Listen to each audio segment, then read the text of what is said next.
favor. She stands up. You pull her back down for me, okay? You can do that? Okay. All right. Okay. All right.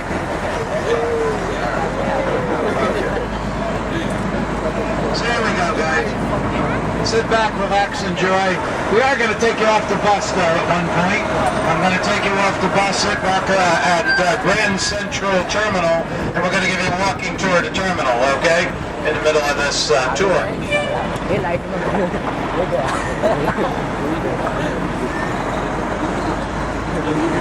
Going to come up here past William Cullen Bryant Park. The park is large park. In the center of it during the winter, we take the meadow area, we freeze it over, and we put in an ice skating rink. You can actually ice skate here totally free as long as you brought ice skates with you. Not too many people travel with ice skates, but you guys from Scotland. You should be from Oh, it's easy. That's enough. I've been in Scotland. I know how cold it gets. All right, so yeah, this is summer in Scotland, right? All right.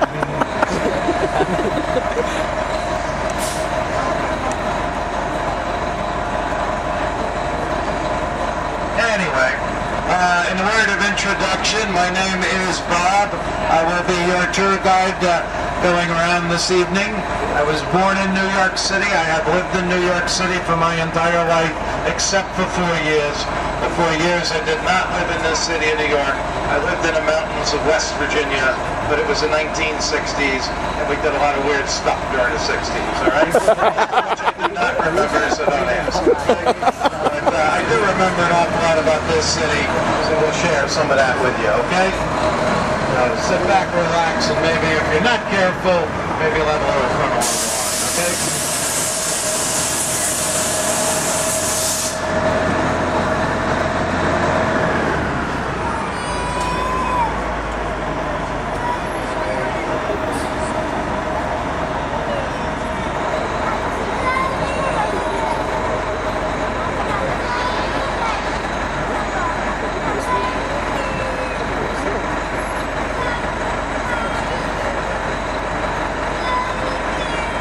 Hiya, buddy. What's the matter? Pretty fun. Okay, we're okay now, right? All right. He's a little cold. I don't blame you. You know, it's a long day, right? Yeah. Okay.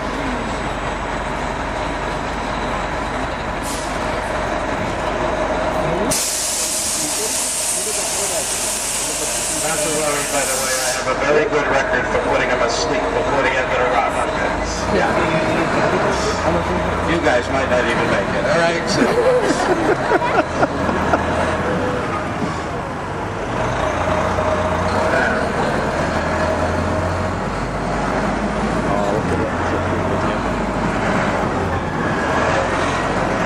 Now, one thing I gotta tell you about, okay? This is, take a look over to your left-hand side here, guys. Coming up in the next block, you will see a exhibition for the Lion King. It's 15th anniversary.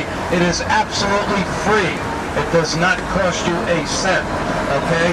It is a wonderful exhibit. You can see the costumes up close and personal.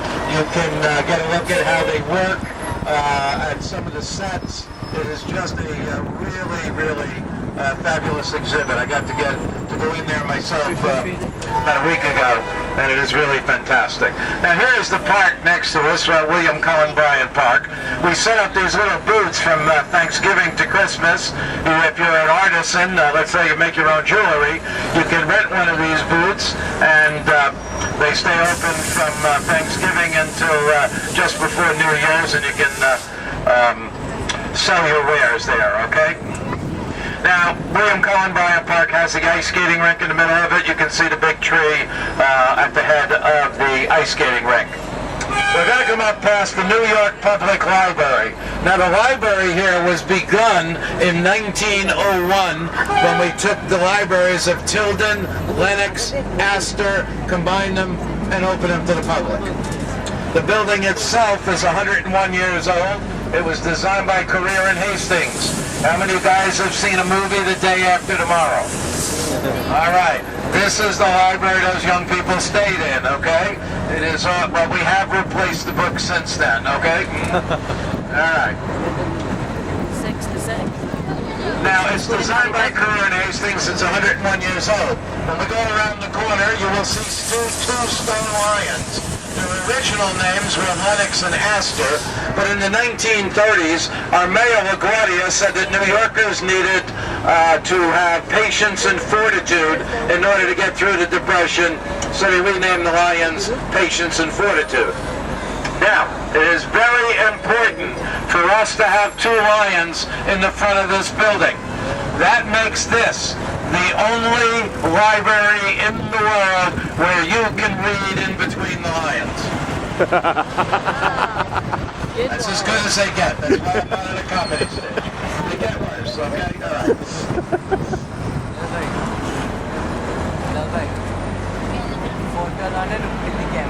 So here we go, there's the two lions. It is Beaux Arts in style, and guys, it is really just a beautiful, beautiful building.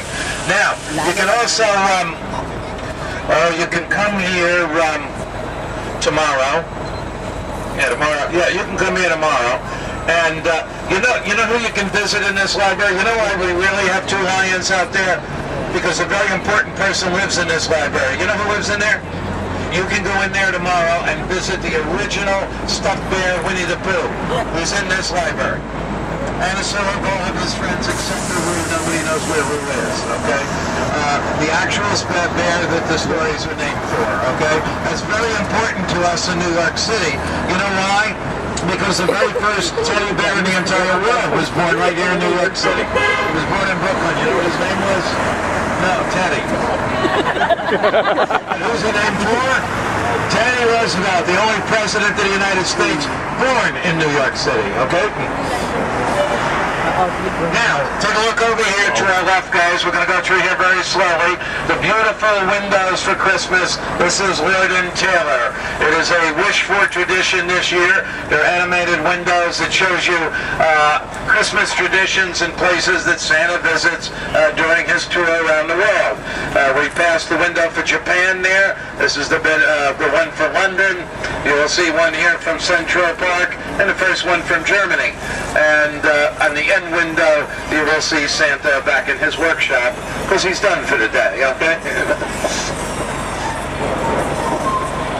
They are wonderful windows. We put them, each year they are different, but the interesting thing, I think, the thing that I like most about these windows is that they don't have to close the window down to decorate them.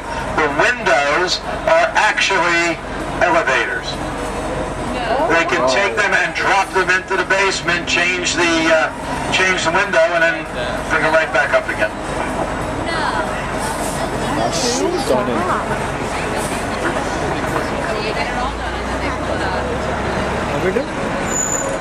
Now, in just a couple of moments, we're coming down here. We're going to be looking up and to your right, and you're going to see here in green and red for Christmas.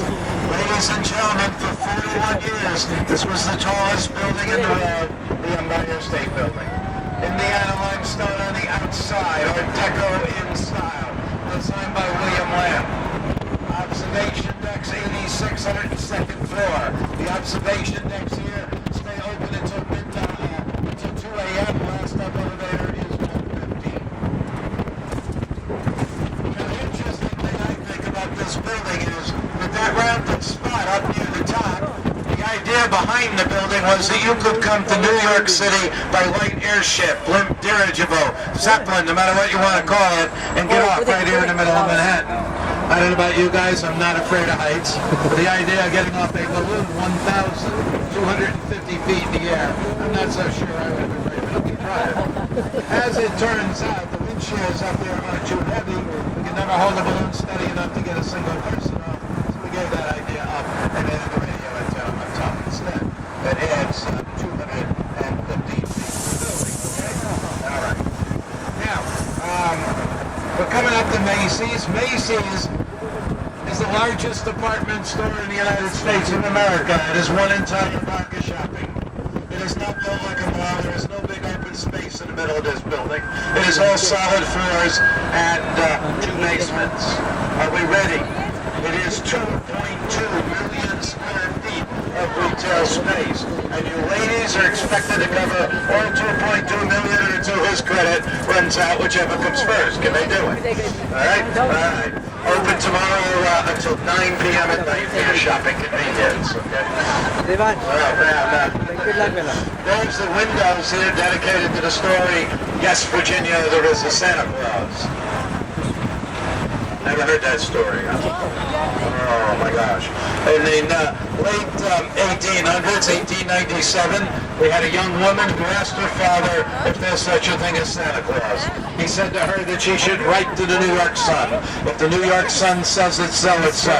She writes her letter to the Sun. It gets across the desk of the night editor, a man by the name of Frank Church, who on September 22nd, 1897, reads her letter and writes the famous editorial, Yes, Virginia, there is a Santa Claus, in response to Virginia O'Henley. Never read it? Here's your homework assignment. Google Yes, Virginia, okay? Google Yes, Virginia, you'll come up with it, read it. One of the finest pieces of editorial journalism ever written. I'm an old man, still brings a tear to my eye, okay? When I read it. All right, but here's Macy's, okay? All right.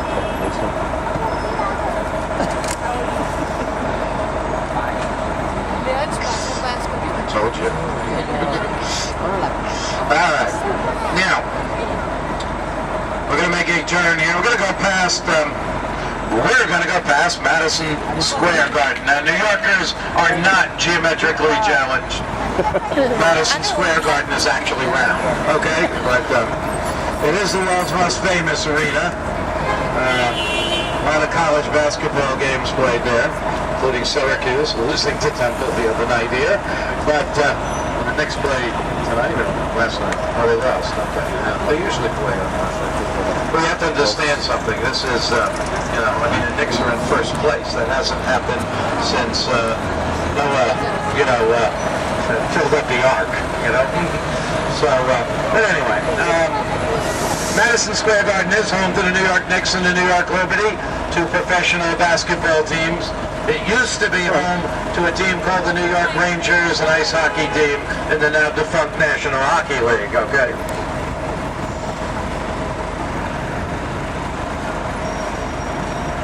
A few nights ago now, we had on 12/12, we had one of the great concerts for Sandy, including some of the greatest names in rock and roll playing here. Of course, for us in the tourist business, it wasn't a great night. You couldn't get a bus here with about 10 bucks a here, okay? We were detouring all over the place. You're also going to see here the great Hotel Pennsylvania, one of the last of the great railroad hotels. This hotel, unfortunately, is scheduled to close. Going to tear it down and build a building here almost as tall as the Empire State Building. Actually, it was supposed to have been torn down a year ago, but it got held up because some of us got together and asked for landmark protection for the hotel until the big days. I'll do a little more on that a little bit later. Now, we took you past Macy's. How many guys remember the story Miracle on 34th Street? There's a store called Gimbel's involved in that. Gimbel's is where the Manhattan Mall is today. Now, years ago, you would go into Macy's and say, I want to buy my husband a blue shirt, and he would say to you, I'm sorry, I ran out of them. Wait until tomorrow, and I'll get you one for the warehouse in Rhode Island City. You would go into Gimbel's and say, I want to buy my husband a blue shirt, and say, I'm sorry, I just sold the last one, but if you wait 5 minutes, I'll get one from the warehouse. You see, their warehouse, take a look above us there. You see that bridge there? In the middle of the block here, there's a bridge between the 2 buildings. That bridge actually attached Gimbel's to their warehouse. The only thing they had to do was send a guy across the bridge to go get it. Now we're coming into Herald Square. Herald Square got its name in 1896 when a now defunct New York newspaper called the New York Herald moved uptown. 8 years later, another newspaper is going to move uptown. They go to the city and they said, hey, when the Herald moved uptown, you renamed the square for them. you'll do the same thing for us, won't you? The city said yes. So in 1904, when that newspaper moved uptown, we renamed Longacre Square Times Square. Times Square for the New York Times. That's how it got its name. Did I get points for that? We have a lot of ethnic neighborhoods in New York City. We're going to pass through one right here. Almost all the stores that you see in businesses in this next property are Korean.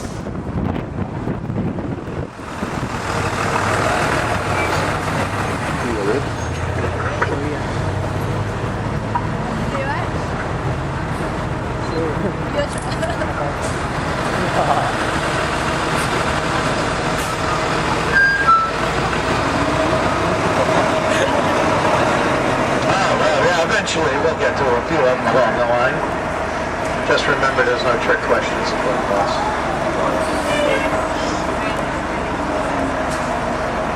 By the way, Macy's, that we just passed, was founded in 1858 by Roland Macy. Before he got into the dry goods business, he was a New England whaler. Had a tattoo on his right hand of a red star. What's the symbol of Macy's today? Red star.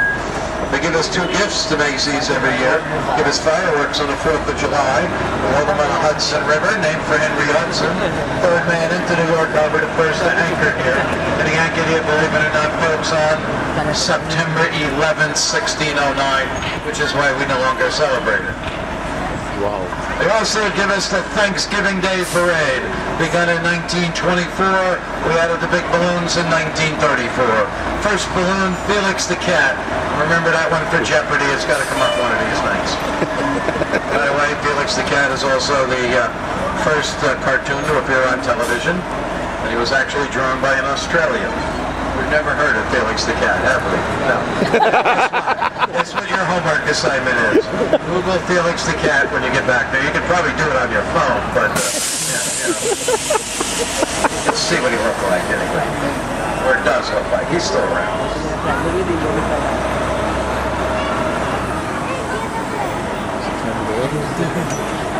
Now we're going to take you next to Grand Central Terminal. We're going to take you off the bus and give you a walking tour of the terminal. All right, we're going to tell you a few stories along the way. Now, anybody who wants to stay on the bus can do so, but I will tell you one thing: you'll miss something really spectacular if you don't go with me. Okay? It is probably the most beautiful indoor place in the city of New York. Okay? So.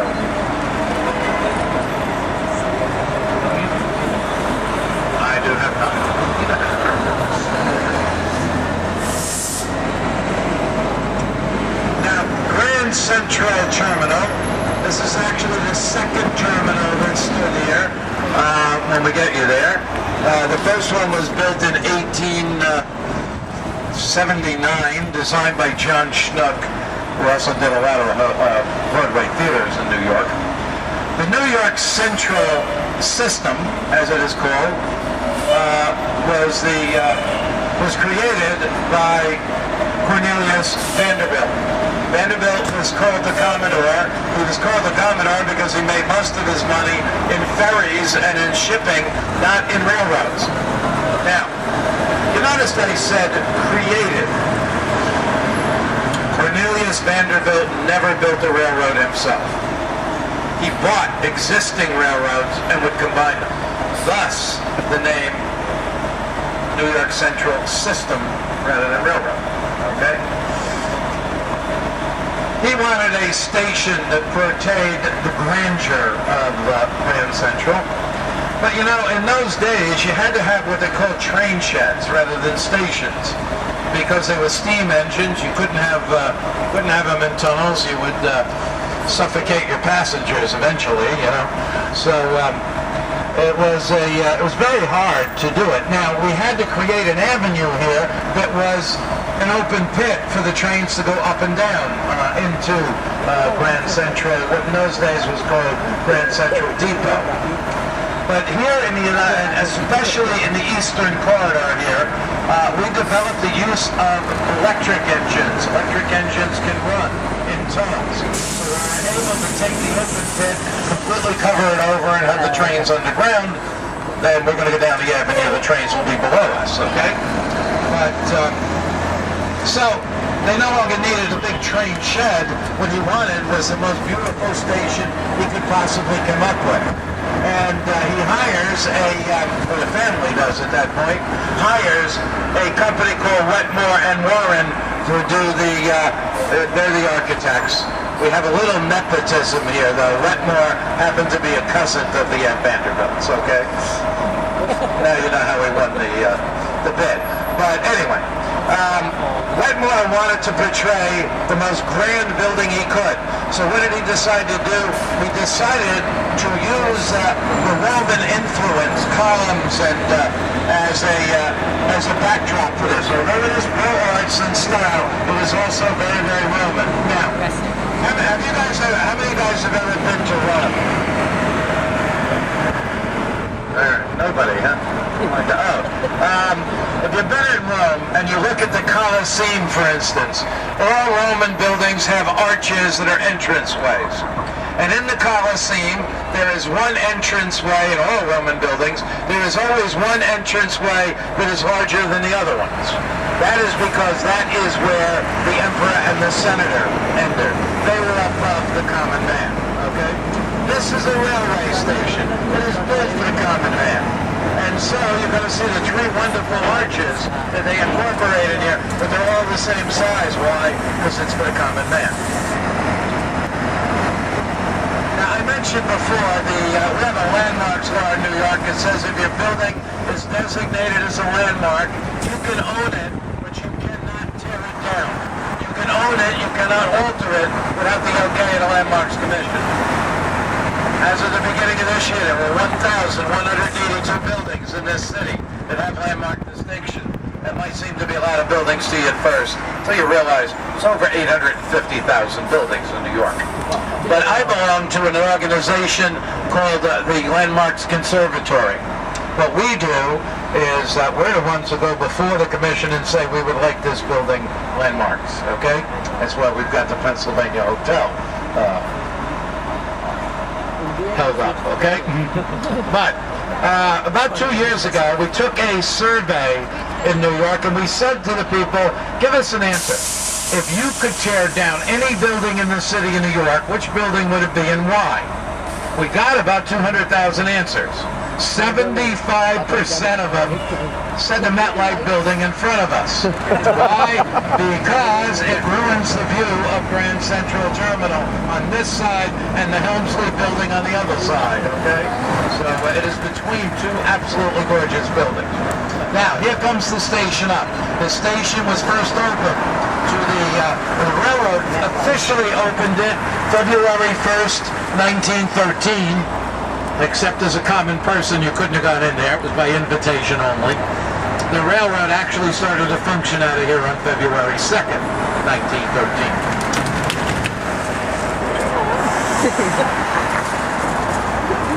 Every now and then I got a duck.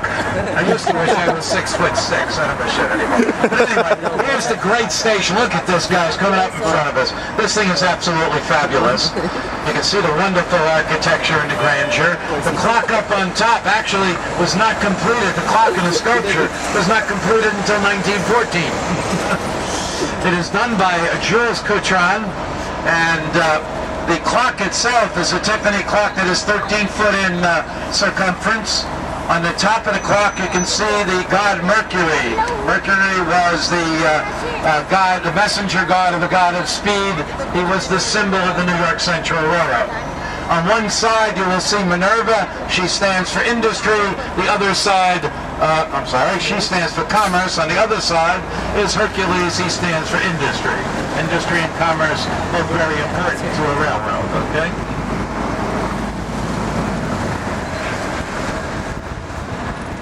Now you can see what I'm talking about with the MetLife building in the background, okay?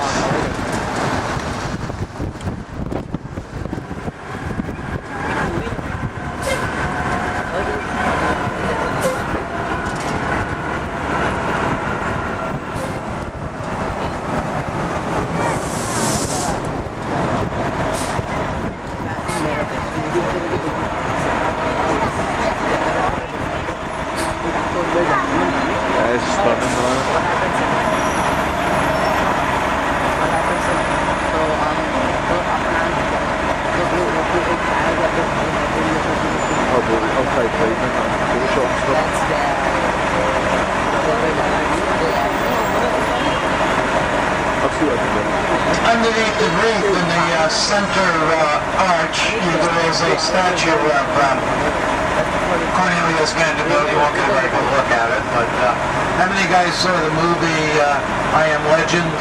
That's where Denzel Washington. No, it isn't Denzel Washington. I take that back. It's Will Smith. Will Smith. Yeah, Will Smith runs into the lion up there. Okay.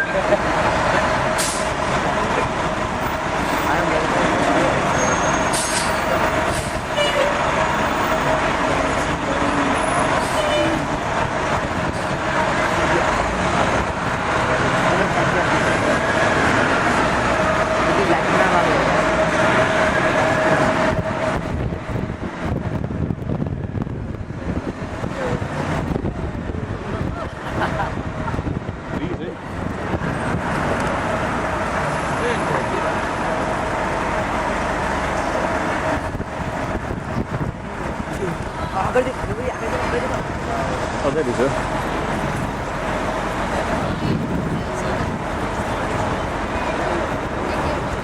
Now, as we're going by here, you'll notice a stone eagle here.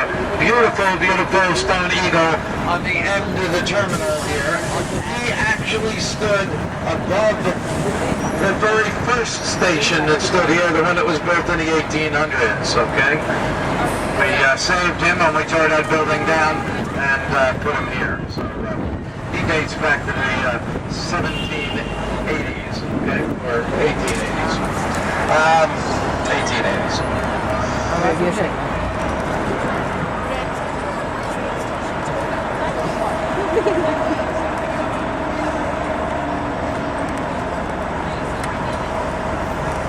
Now, while we're here, I want you guys to turn around with your cameras, okay?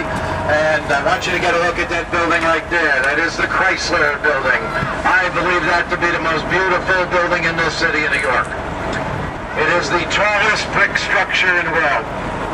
Those things sticking out on the 65th floor, by the way, are eagle heads. The significance of the eagle head? The significance? Are you ready for this? You can't make this stuff up, you know. Building was built in 1929. Yeah, the eagle head was the hood ornament on a 1928 Chrysler. It's the Chrysler Building, okay? Now, this is what we're going to do. We're going to come around here. We're going to get you guys off the bus, and we're going to walk back to the terminal. As we do that, when we reach this corner here where Modell's is, I want everybody to stop there and make a circle around me, okay? And we're going to tell you a great story about the Chrysler Building, okay? So stay with me, pay attention to where I am, okay? We'll get you guys off the bus here, and we'll get you to the terminal, all right? It'll be a little warmer while we're in the terminal for a little while. Anybody who wants to stay aboard the bus can do so, okay, if you want. But again, I think you'll miss something really spectacular, okay?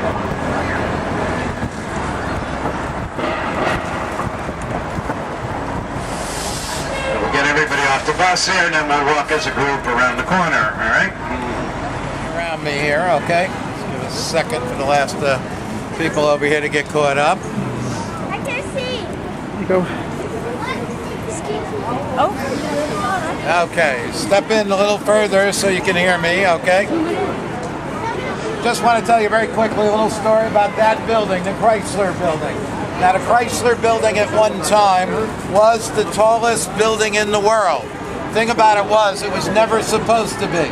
It was never intended to be. And the way it becomes the tallest building in the world is an amusing story. In the late 1920s, we have an architecture firm downtown that has two partners, William Van Allen and Craig Severance. They can't stand each other. They finally decide to split up their firm. Half the workers go with Severance, half the workers go with Van Allen. Two architects never speak to each other again, as long as they were, but I'm sure the people underneath them did, because information did pass back and forth, all right? Van Allen gets the contract to build this building and Severance 40 Wall, and they both start building their buildings. But along the line, Severance finds out how tall Van Allen's going to make the Chrysler Building. He would like to top his old partner. boy, if they could finish their buildings at the same time, and his would be taller, he could lord that over Van Allen for the rest of his life. That's what he wants, revenge. So what does he do? He stops building 40 Wall so he can redraw it and make it taller than the Chrysler Building. Well, while he's at it, he realized if he goes just 2 more stories, he would have the tallest building in the world. Why not? Not only would his building be taller than Van Allen, he would become more famous than Van Allen. So that's what he does. He redraws 40 Wall to make it the tallest building in the world, and he starts building again. Well, you know it was going to get back to Van Allen, don't you? But Van Allen's a little bit smarter. He knows that if he says anything to anybody, this could keep going back and forth. So what does he do? He calls all of his workers together in a group, just like this, and he tells them, look, I know they've changed 40 Wall Street. I know it's going to be the tallest building in the world. I don't care. Doesn't matter to me. You guys build a building the way I told you to build it. If that's what makes Craig Severance happy, to have the tallest building in the world, let him have it. You guys build the building the way I told you to build it. I'm leaving on vacation, and off he goes. Where does he go on vacation? He goes to Germany. What does he do while he's in Germany? He hires a company called the Krupp Company, K-R-U-P-P. The Krupp Company builds for him the very top spire that is on this building. They send it back to the United States in pieces, in unmarked crates, and put it inside the unfinished Chrysler Building. Now, what else does he do? He sends back a German crew that speaks no English. They can't tell anybody what they're doing. He puts them up in one of the finest hotels in New York, the Commodore, which at the time was across the street from the Chrysler Building. It's where the Hyatt is today. And he tells them, you guys wait here, I'll call you when I need you. Comes back to New York and he does a very strange thing. He stops construction on the building. And he keeps it stopped until he falls behind 40 Wall. Once he's behind 40 Wall, he's a changed man. If they build 1 story a day, he builds 1. They build 2, he builds 2. Every day, he knows how high they're going, and every day, he stops right behind them. Well, eventually, 40 Wall's going to top off, aren't they? They call a press conference to declare to the entire world that Severance has built the tallest building in the world. I'm sure he's very happy with himself. I'm sure he figures he's got Van Allen beat. After all, Van Allen's right behind him. He can't change his building now, right? Wrong. Yes, he can. Ladies and gentlemen, the minute that they declare 40 Wall to be the tallest building in the world, Van Allen goes and gets the German crew. They go into the Chrysler Building. They assemble the spire, and they take it and put it through the hole that they had left in the top of the Chrysler Building. Ladies and gentlemen, less than 48 hours later, that was the tallest building in the world. It was Mr. Van Allen who got his revenge. Story. Again, that is still to this day, though, the tallest brick structure in the world. So get a picture of that, 1929. Okay? Get a picture of that. Now, again, the things sticking out are eagle heads, okay? So get a picture of the statue. Once we've got that, let's go inside, follow me. Okay, and we will get you guys to the... okay? So here we are. We are now in the main waiting room of Grand Central Terminal. What a big area, huh? This room, believe it or not, is 275 feet long. You can almost put a football field in here. It is 120 feet wide. It is 125 feet high. Again, opened February 2nd, 1913. All marble, absolutely gorgeous building. Now, a couple of things about it as we go. This is the largest train terminal in the world. Okay? More trains going in and out of here. Although it is not right now a national station. This is only for commuter trains. Only you go as far as Connecticut. We are presently building a link between here and Penn Station. It will make it a national station again, and then Amtrak trains will be coming in here. Okay? Now, one of the things I want you to take a look at while we're here. Beautiful building. Again, it's almost 100 years old, okay? It'll be 100 years old in a couple of months. In 1994, we decided that we were going to go ahead and we are going to refurbish or to restore the building. we went back to the original plans of the building. When we went back to the original plans, we discovered, everybody see the staircase here? Everybody see the staircase over here? There? That staircase was in the original plans, but it wasn't there. We have no idea why they didn't build it, but it never got built. The question was, when you're restoring it, do you restore it as it was supposed to have been? Do you restore it as it was?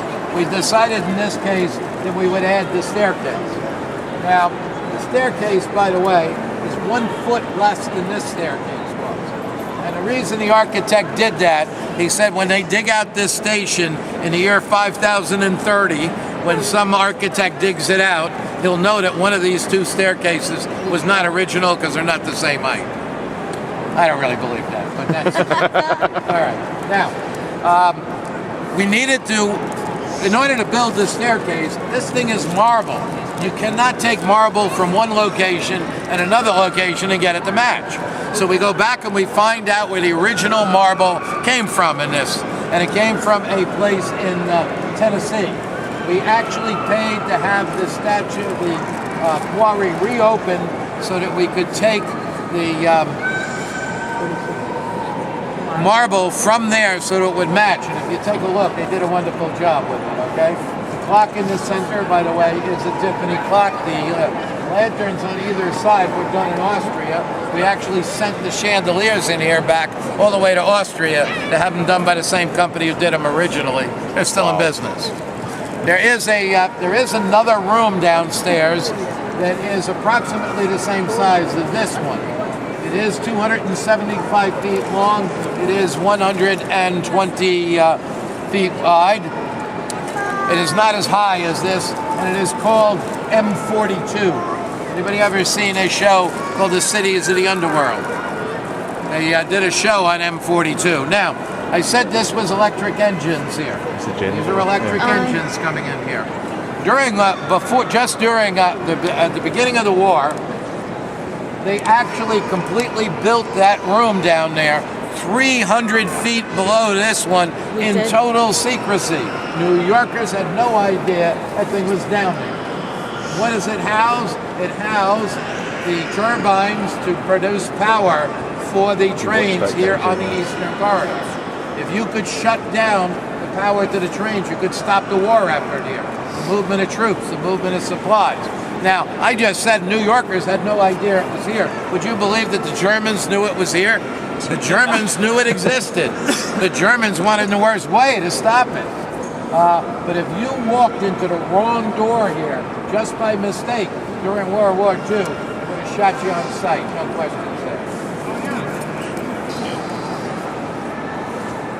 That room still exists to this day. It is still down there. Can we go see? It still has the generators down there. No, we can't go down. I don't know where the door is. Okay, but so anyway, that is kind of the story of M42. We'll do a little bit more on that in just a little while when we take you someplace else in the station.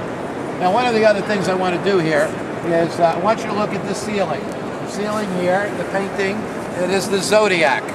And if you guys are really familiar, those guys who are really into astrology, somebody's liable to say to me, it's backwards. And if you're reading it from left to right, it would be backwards. Now, there are more than 2 theories. I'm only going to give you 2 of why it's backwards, okay? The one that I believe and the one that may be right. I don't know. Nobody's around from 1913 to tell us what was right, what was wrong. But the thing being backwards, we know for a fact that they made a small painting of the ceiling to show to the Vanderbilts for their approval. They approved it. They said it was fantastic. Now, if you take that small painting and you're going to paint the ceiling, you've really got to hold it up in front of you and then do it. I have a feeling they put it on the floor. All right, so now it's going to come out opposite. All right. The other theory, and I don't know not which one is right, is the other theory that the painter did not like the Vanderbilts and actually did it purposely. Now, in one of the, this is for you youngsters, this is advertising 101, okay? In one of the great spins of all time, finding out that it was backwards, the Vanderbilts went and said they did it purposely so that the common man could look up at the ceiling and see the sky as the gods would have seen it. Nice. Not bad, you know? Nice.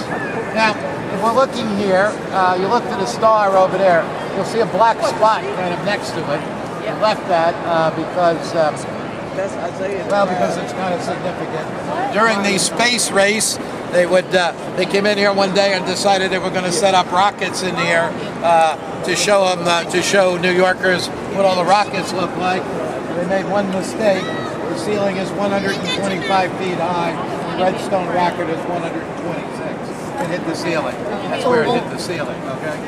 But now, what I want you to do, kind of, is take your eye, start at the front of the zodiac there, and watch the dotted line coming across, and bring your eye all the way down to this corner back over here.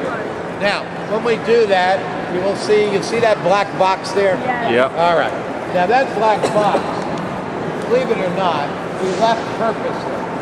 My son was born in 1976. You know, I used to bring him in here all the time. He never saw the ceiling until we redid the ceiling, until we restored it in 1994. Why didn't he see the ceiling? That black box shows you why he didn't see the ceiling.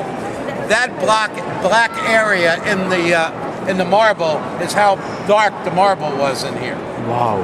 The black box with a green is how black the ceiling had gotten. Wow. Now, remember we were talking about this before. What do you attribute that to? Anybody know? Smoke. Smoke, dirt, steam. What was that? Steam from the Smoking. Yeah. Cigarette smoke. You could smoke in here in those days. That's what turned the ceiling and the painting so black. You can no longer smoke in here. But we did take that little black box and save it for that purpose, just to show people that that's exactly what happened. Not exactly. Never believe that, would you? Okay. So now, what we're going to do here, I want everybody to stand, come over a little bit closer to me, and I want you guys to stand looking at that balcony up there, okay? All right, now, let's see.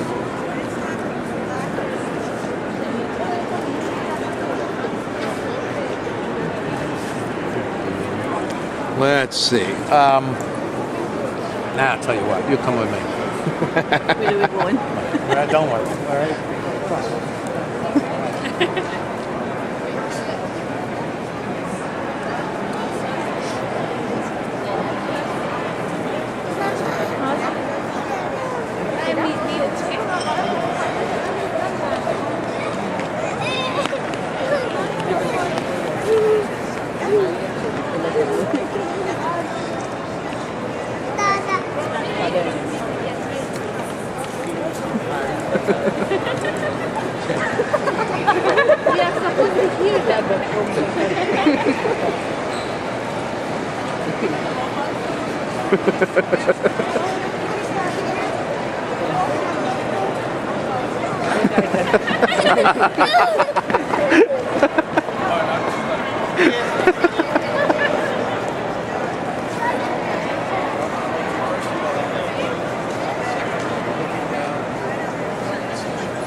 One more time. Well, I took this lovely young lady here, and I told her I was going to make her feel like a queen for a minute.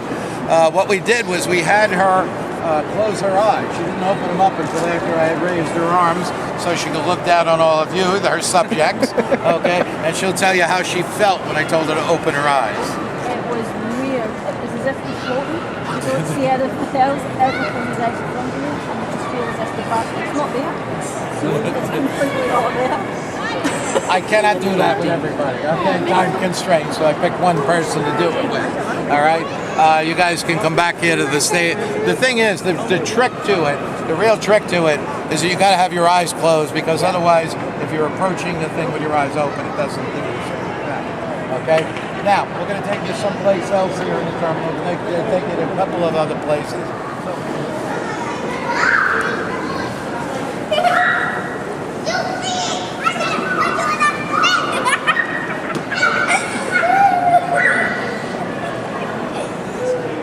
All right, now, if you lived in New York City and you wanted the most prestigious mailing address you could possibly have, today it would either be the Empire State Building, #1 World Trade Center. Back in 1913, neither of those buildings existed. So if you had to have the best mailing address you possibly could have, where would it be? Grand Central Terminal.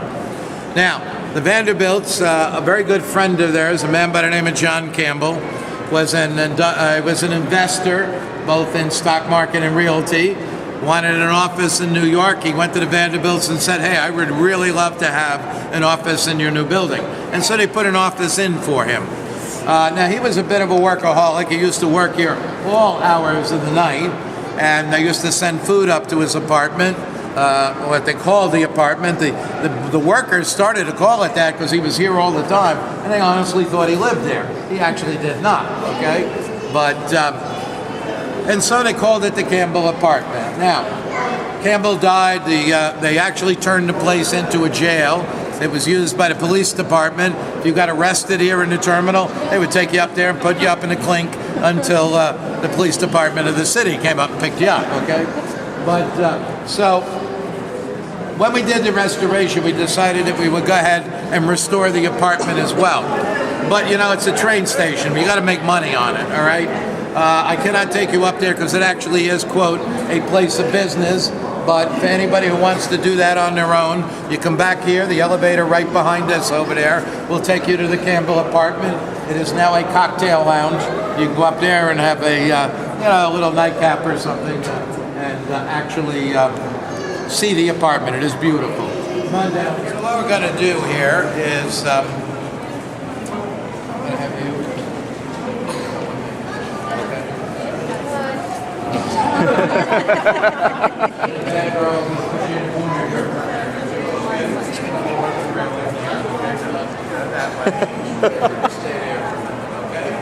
Sorry. You can put them over there. I bet you talk. I bet it. Don't carry across with it. Anybody know what they're doing? Talking. They are talking to each other. That is exactly it. Ladies and gentlemen, it runs across from there to there or there to there. It has to do, number one, with the shape of the ceiling. It works better here than it does in other places because of the pattern of the tiles, okay? Now, we're going to spend a couple of minutes here so you guys can all try it. Now, anybody who needs a bathroom, there is one just down to the side over here. You guys can use for a couple of minutes. We'll be here. We're going to test if we can hear Alison talking in the corner. Hello. Hello. Say something. Try to say it a bit louder. Hello. I can hear you fine. Here's hoping the camera picks that up. What? We can try. We can. Right.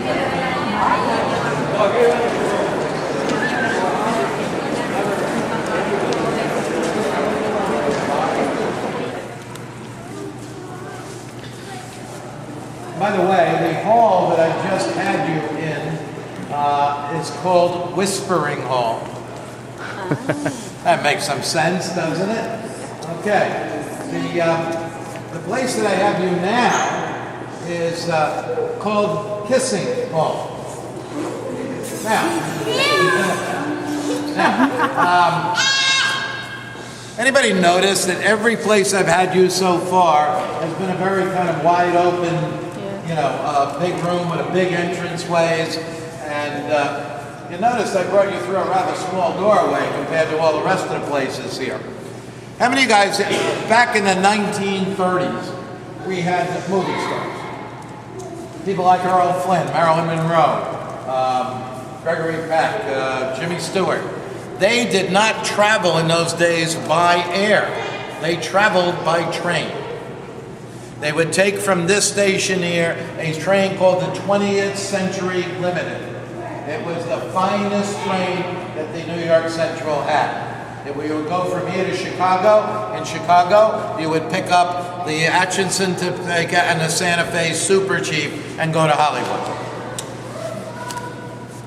How many guys have ever seen publicity shots of the stars leaving the station and are always by this really big, neat entrance, okay? That was a bunch of bunk. That was publicity shots, okay? Even in those days, we had paparazzis, okay? What they would do, they would set up a place in the station where they could take the stars, you get your publicity shots. You'd notice the door here is very small. You can control who come in here. Once the stars had taken their shot, they come back here. They're separated from the public. Only their loved ones could be in here. And you would come in here and you would kiss your spouse, boyfriend, girlfriend, whatever. All right, goodbye here, because you were taking the train and they would separate you from there. So this became known as kissing hall. Now, this is where the 20th Century Limited left from. Not a very fancy place. It left from right there, track 41. Now, you also see a second track there that says 42. M42. Remember this. This is kind of interesting. M42 was the thing downstairs, right? Now, during World War II, the American government wanted nobody in the United States to know that FDR had polio. During the war, most people did not know it. They hid it very, very carefully. They would never allow him to be with a shot taken where he's in a wheelchair. They would never allow shots during the war of him on crutches. Anybody remember when he gives a great speech after Pearl Harbor, which was the anniversary earlier this month? If you ever watch that again, watch it from the very beginning and walk very carefully at how he walks to the podium. You will see him walk very stiffly because he had braces on both his legs, and he has his son, if you'll notice, bracing him on his one arm. That's so he can get to the podium without anybody realizing he couldn't walk. Now, FDR had to come into New York quite often during the war. They would bring him on a special two-car train.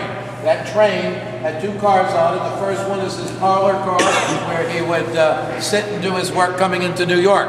The second car had his limousine on it. They would bring it into track 42 here, okay? They would attach it to an engine that would take it underneath the Waldorf Astoria. They could take him while that train was moving from his parlor car and put him in his limo. It would pull in underneath the Waldorf Astoria. They could drive the car directly off the train onto an elevator that took it up to the presidential suite. When he comes out the next morning, they put him in the car, bring him down, drive him out the driveway. People see him in the street. He's waving from his limo, but nobody ever sees him get in and out of it. When that show aired, The Secrets Beneath New York, we discovered that one of the trains, one of the cars is still underneath the Waldorf Astoria.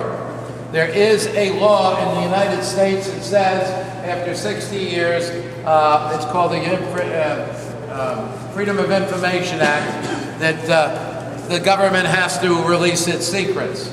So we, a couple of historians, not myself, but a couple of historians in New York got together here and said to the government, okay, we want to look in the car. The government says you can't, it's been used. What in the world would they have used it for? Now, I don't know. I don't know the answer to that. But I'm going to give you just a little piece of my conspiracy theory, okay, as to what the car was used for. 1962. We give a birthday party in here in New York at Madison Square Garden 3 for then President John F. Kennedy. It was during that party that a young woman comes out on stage by the name of Marilyn Monroe, who sings Happy Birthday to Mr. President. Now, we all know that Marilyn and JFK, I'm going to use the word romantically connected, okay, because we have children here.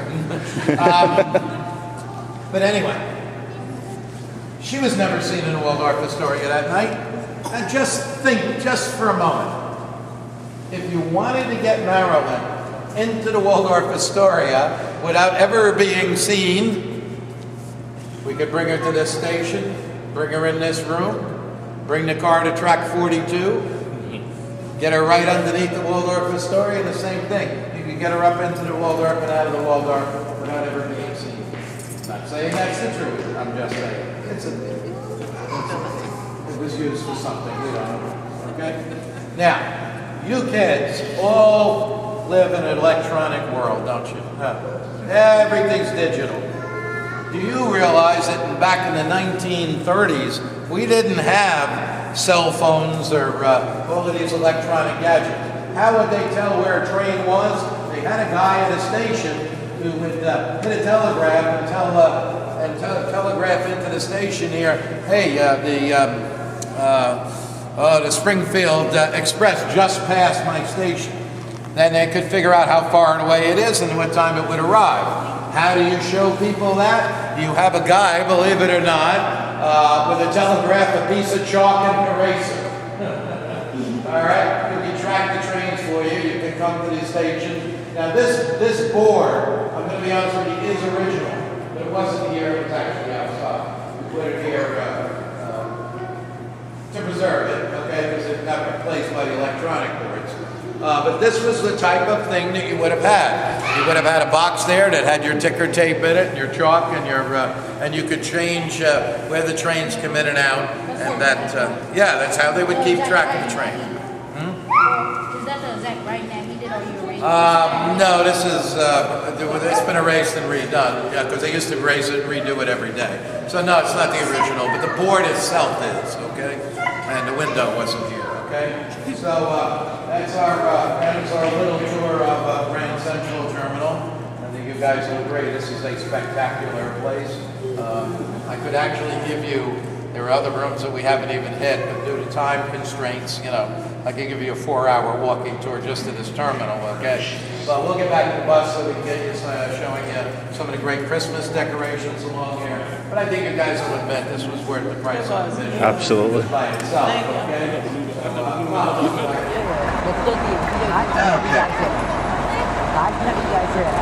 Are you guys with me?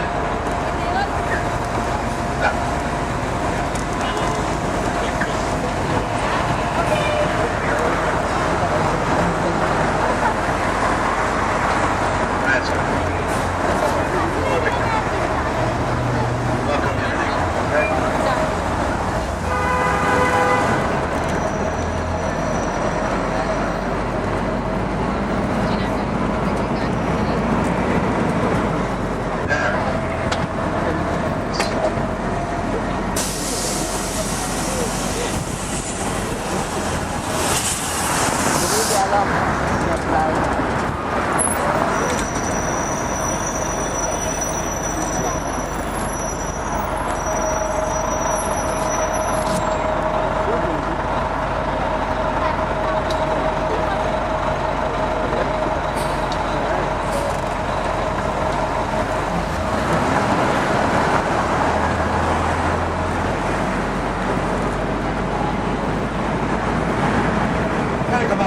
Show you a very interesting piece of architecture. It's called the W.R. Grace Building. You guys who saw a movie called I can never remember the name of it. Something of the Return, Revenge, I don't know, Surfer, the Fantastic Four. He actually surfs down this building. Take a look to your right. This is a building that comes down at an angle. Now, I said it was designed by Gordon Bunship. Now, Bunship was his greatest claim to fame is that he built the first all-glass and steel building in New York City, okay? Now, I don't know how good an architect he was. I am not an architectural critic, okay? But I can tell you one thing, guys. He was the world's greatest salesman, okay? All right? Because you see this building here? When we get to 57th Street, I'm going to show you a building that is exactly the same. He took the same design and he sold it twice to two different developers. Now, what I would love to have been, because they were built at the same time, okay, I would love to have been a fly on the wall when the two developers discovered that they were building the same building, all right? He sold the same design twice. We did. Not a bad deal if you can get away with it.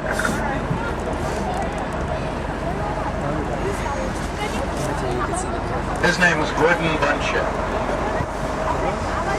He's a renowned architect, but like I say, I think he's a better salesman than an architect. Now we're going to turn down 6th Avenue here, show you some of the great lights along 6th. Christmas things. Again, don't forget about the Lion King over here, diagonally off to your left, 42nd Street. Especially with the kids, I think they would really enjoy that.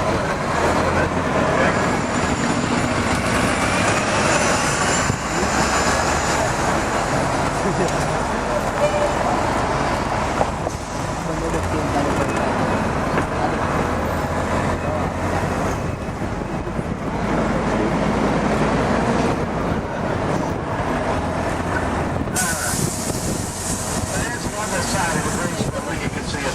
On this side. Well,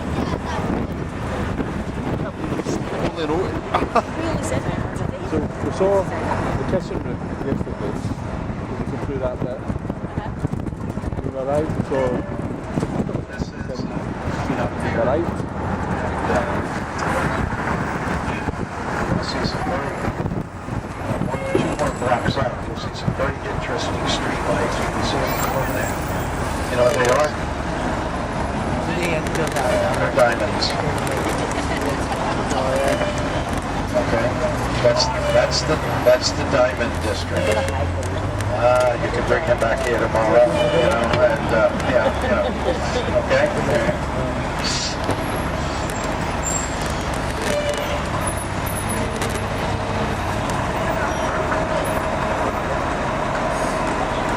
By the way, we're also going to pass the NHL store.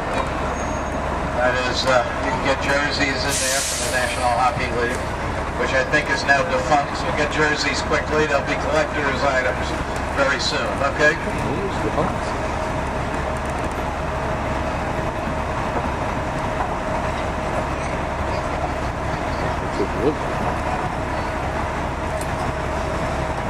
You can even get a Blackhawks jersey. There's my office. Is it? Is that your office?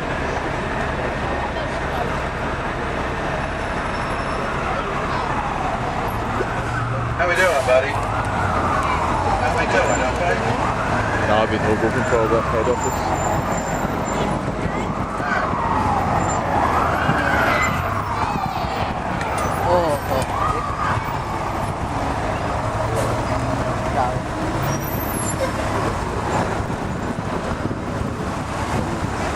Now they come down here and we're passing through the extension of Rockefeller Center. Rockefeller Center was built in the 1930s by John D. Rockefeller, 16 buildings. There are 4 buildings in the extension. They were built in the 1970s. 3 of the buildings are known as the XYZ buildings because they look identical, okay? The 4th building is Time Life. That gives a slightly different architect. So, There's the NHL store there. as we come down here, the first one we're going to see with some great decorations is the News Corporation. It's going to be on your left-hand side. You'll see wonderful coned red Christmas trees here with flashing lights, okay? And they take the trees in there and fill them all with holiday lights.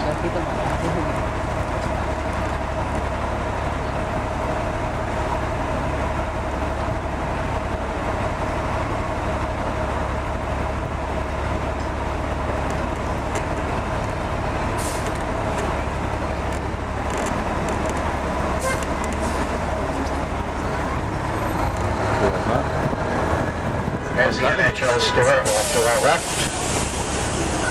That's the street lights he was talking about, the unusual ones, because it's a diamond district. Alright. There's the Diamond Center off to our right.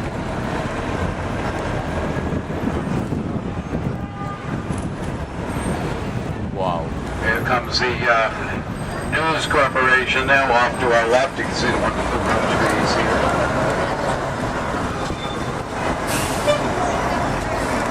Now the next building along the line will be McGraw Hill. McGraw Hill takes all of its trees here and puts all these tiny lights on them. One of the things that I really like about what they do with the trees here in the News Corporation, if you take a look, it almost looks like it's snowing or something, dripping. Yeah.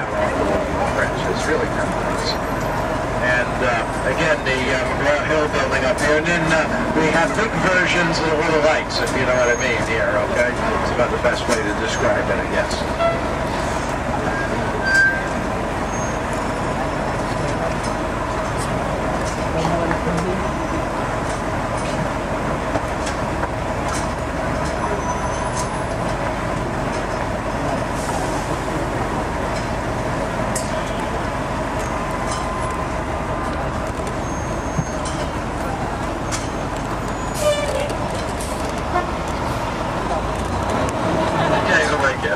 We'll get there, don't worry.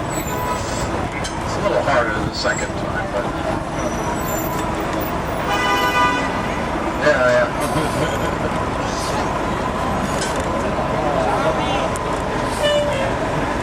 If you fell asleep, it's triple.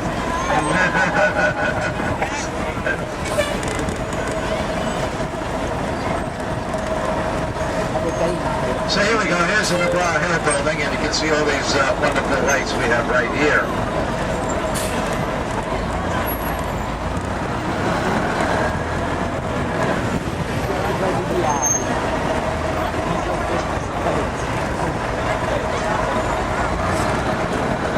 The next building along the line, again to your left, will be the Chase building, and we have these Christmas ornaments floating in the fountain, okay? Now, also, we're coming up to, on your right-hand side, where are you guys from? From New Jersey. Oh. Well, then you're familiar with a movie or television show called Sex and the City? Oh, she's from India. But we have Sex and the City in India? No, I didn't think so. Okay. Yeah, no? No, that's good. That's a good thing. That's not, yeah, that's a good thing, all right?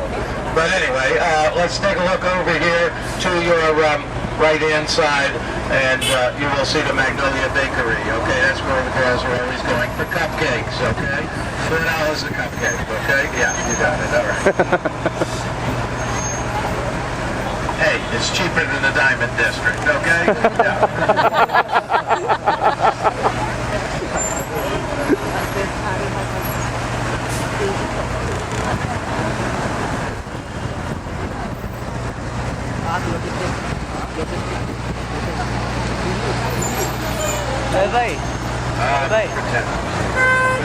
You know, you can see there's a line to get in there. I mean, there's a line to get in here all the time. Okay? There's our Christmas decorations building in the fountain. Then take a look over to your right. You see this beautiful mosaic artwork from here outside of, this is the where the entrance is to the top of the rock, okay? And it is just, it's beautiful, okay? Really nice. Now, we are coming up on Radio City Music Hall. It is the largest theater in the city of New York, slightly under 6,000 seats. Home to the Radio City Rockettes, who have been doing this for 85 years. They're getting kind of old, but they can still kick at 85, okay? So, yeah, they go for it. But,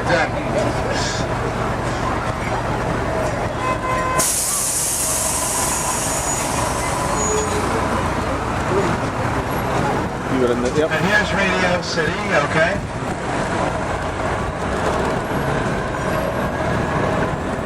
Hey, where's my little friend who liked to train so much? Hey.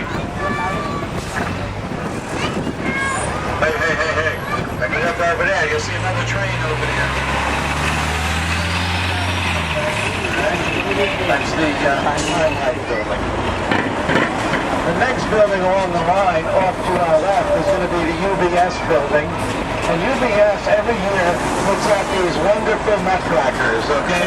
You come to, I kid you not, guys, you come here during the day, and there are people online to take their pictures with these things, okay? So the best time to come is at night, but, and even now, you'll see there are people having their pictures taken with the giant nutcrackers, okay? Oh, is there? I don't know. I'm sorry about that, guys. I didn't know there was. Okay.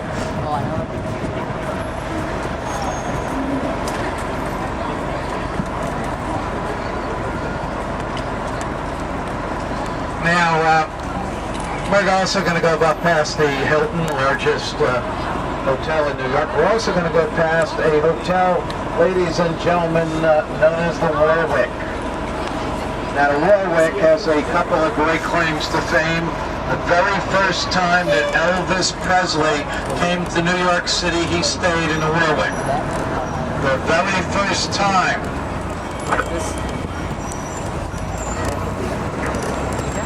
That the Beatles came to New York, they stayed in the Warwick.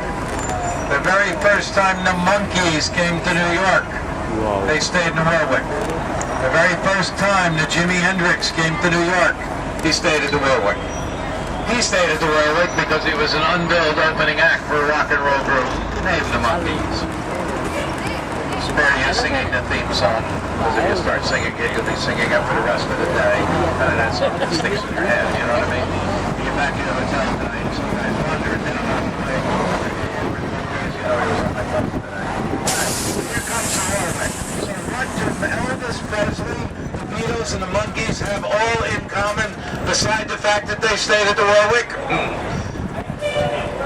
They were all singing real well. Elvis wasn't exactly a group, depending on when you saw him. We're ready for this, guys? They all made their very first television appearance aboard the Ed Sullivan Show. Okay. Guess who was the half owner of the Warwick? Ed Sullivan. Ed Sullivan, you got it. Now,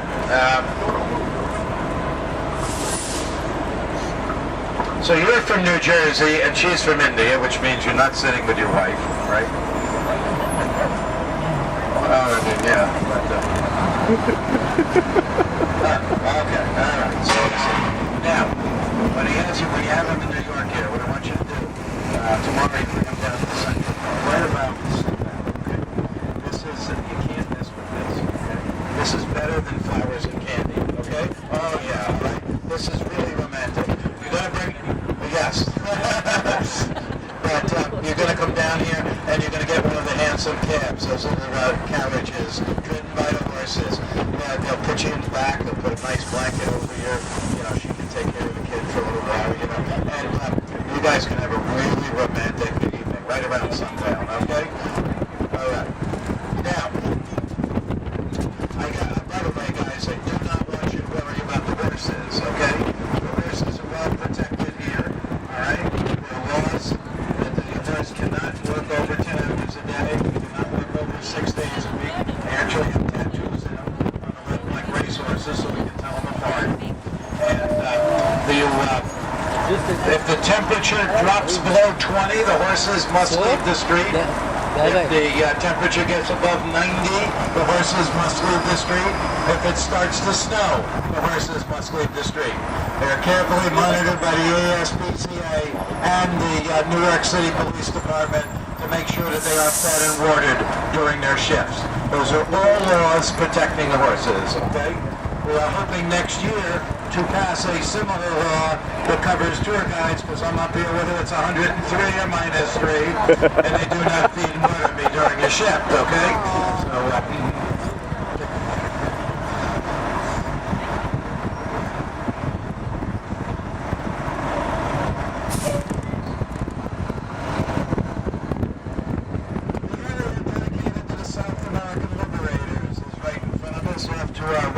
Simon Bolivar, the liberator of 5 different South and South American countries. The one in the back is Martin, the liberator of Cuba. We are now passing San Martin, the liberator of Argentina. There is absolutely no truth in a rumor that on Argentinian Independence Day that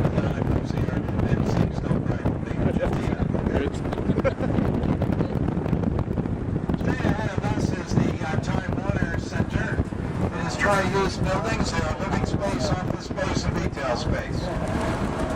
Time Warner is a large communications company that has internet services, telephone services, and cable television. In the lobby, they have these wonderful large stars. They change colors, they will sparkle at different times. They're set to music. Come here and take a look at those. Really enjoy it. It's been really great exhibit. Okay? Yeah, roundabout. You can see another one of our Christmas villages here, by the way. And then right in front of us is the Trump World Tower. This is where Donald Trump lives. Unfortunately, you will not see Donald. He is not in town. He is presently in Europe awaiting the birth of his next wife.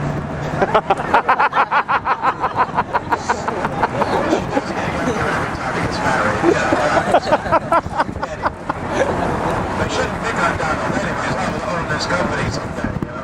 But, all right. Here is we just passed here the Majestic. No, I'm sorry, that's the 15 Central Park West. That is where Denzel Washington lives. 15 Central Park West. All right. You know who else? Well, I'll tell you this. You know, we had a Russian businessman come to New York City about 10 weeks ago to buy his 22-year-old daughter an apartment because she's coming to college here. Bought her an apartment at 15 Central Park West. 7,500 square feet. 14 rooms. 2,200-foot terrace overlooking Central Park. Loved his daughter so much he paid, you ready? $88 million for the apartment. Yeah. I knew an apartment number. We could make an arrangement. All right. I said that the other day, and I had a woman above my bus said, I want the father's phone number, and I put a girl. So, take a look over to our left. That is the Posada. There is where Madonna lives. The Ghostbusters. Here's the church that was used on Ghostbusters. The Lutheran church here, and the building right next to it where Sir Johnny Weaver supposedly lived in that film. Now we're going to come up. We're going to show you the Majestic. Majestic, wonderful story. A man comes to New York at one time. He has a suitcase full of money. He buys the land deal with cash. He pays the architect to build the building with cash. Pays the construction company to build the building with cash.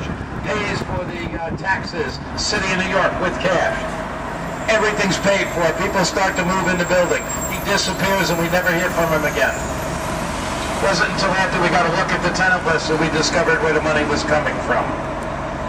Among the people who lived in this building, Frank Costello, Rocky Luciano, Meyer Lansky, Bubsy Siegel, okay? All gangsters of the 1930s. Very first Church of Christ Scientist here, although this is not the first building, okay? But it is the first congregation, okay? Now we're going to show you another building up there besides the Majestic. It is a building that, let's see, among the people who lived in here over the years, Humphrey Bogart, Warren McCall, Judy Garland, Leonard Bernstein, Neil Sedaka, Forrest Gump. The building was used in a movie called Rosemary's Baby. And who else lived in this building? The building is called the Dakota. John Lennon and Yoko Ono lived here. This is the Majestic now, just off to our left. Okay, that is the Majestic. Now across the street, it's going to be on our right when we make the turn, is the Dakota. When we make the turn, you're going to see the two gas lanterns in the side street here. Those are the actual entrance. Yeah. That John was entering the night of December 8th, 1980, when I'm going to use the word assassinated, when he was assassinated by Mark David Chapman, a man whom he had actually given an autograph to earlier in the day.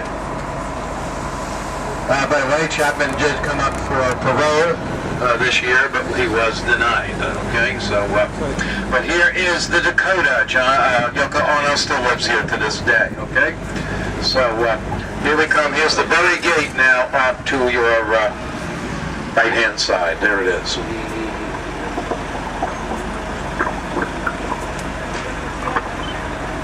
I have seen her once in the time I've been doing tours.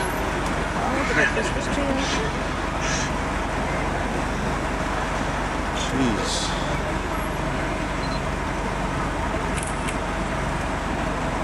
Now in the park, just inside the park, is a 2.3-acre garden known as Strawberry Fields. It is dedicated in memory of John Lennon. Inside the park is a ceramic oval. Inside the oval is one word and one word only. Imagine. Imagine. Imagine. Okay.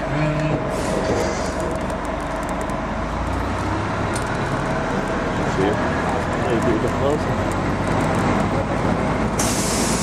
We still once a year have a candlelight visual on the 8th. You cannot bring a bus up here. You can't get within a couple of blocks of this place. There are still thousands of people who come here on December 8th with candles and stand out here for the evening as a tribute to John.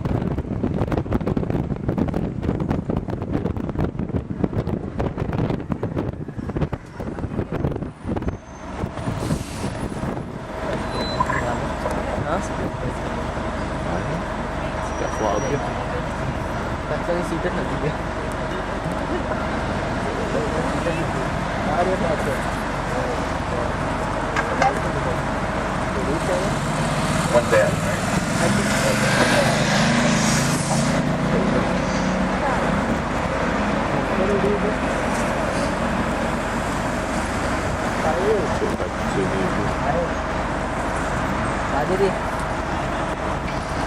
Got one down there. I got it.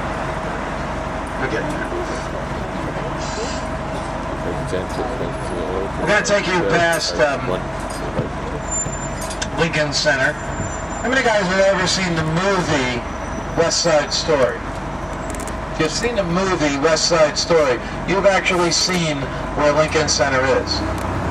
When we took over the area here, when we emptied out the houses, before we tore them down, we actually used them for the set of West Side Story. So when you see the gangs in the candy store, when you see the rumble in the playground, when you see Tony and Maria on the fire escape, actually took place right here where Lincoln Center is today, okay? Lincoln Center for the Performing Arts is a series of buildings all dedicated, of course, to the performing arts. For starters, Avery Fisher Hall is home to the New York Philharmonic, okay? We're going to pass Alice Tully Hall first. Has 2 theaters in it, 1,000 seats for the New York Chamber Music Society and 1,000 seats for the Juilliard School of Music and Drama.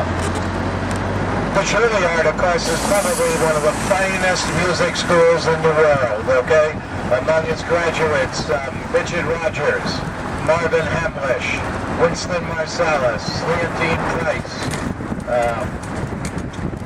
Yo-Yo Ma. Robin Williams went to the drama section, but he got thrown out by John Huston. You can imagine what he did. Okay. So here we go now. We're coming up on your left-hand side. You're going to see the studios of ABC. That is where they do Michael and Kelly in the morning.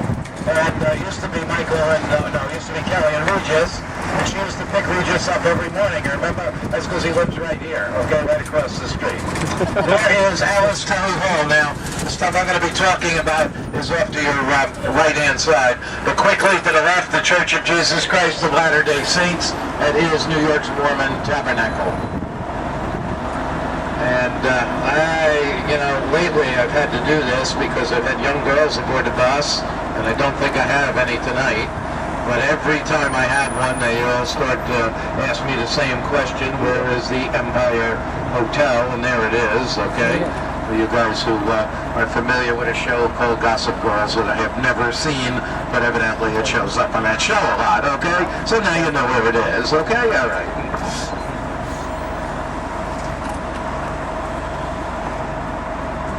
Here is the New York Philharmonic Hall, Avery Fisher Hall. Right in behind is the Vivian Beaumont Theater, northernmost of the Broadway theaters, built with a money of Vivian Beaumont. She was heir to the Mays department store chain. It is presently showing the theatrical production of War Horse. Okay? Not the movie, but the theatrical production. Okay? Then, let's keep an eye out now. Keep looking to your right-hand side here as we come into the opening. The building in the back, the largest opera house in the world, the Metropolitan Opera House. 3,800 seats in the Opera House. Two end windows have two very fine Marc Chagall paintings hanging from them. You can see the wonderful Christmas tree we have here.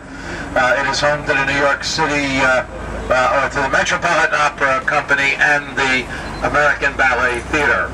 The last theater off to the left, the one we're going to pass now, the David Koch Theater, is home to the New York City Ballet, showing the Nutcracker right now, and the New York City Opera Company. For a short amount of time, it was used as a place to show short-run Broadway shows. The very last time that Sir Richard Burton played King Arthur in Camelot, he did so in that theater. Now, New York City loves to recycle. We recycle anything.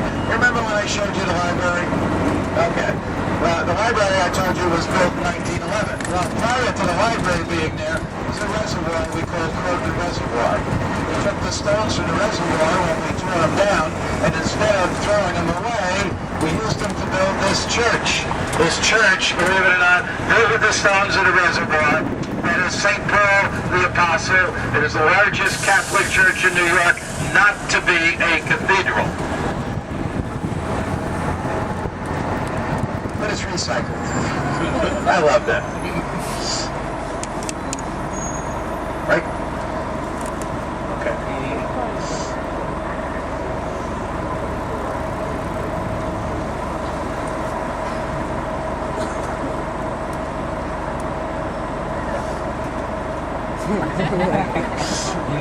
No, it's not yours.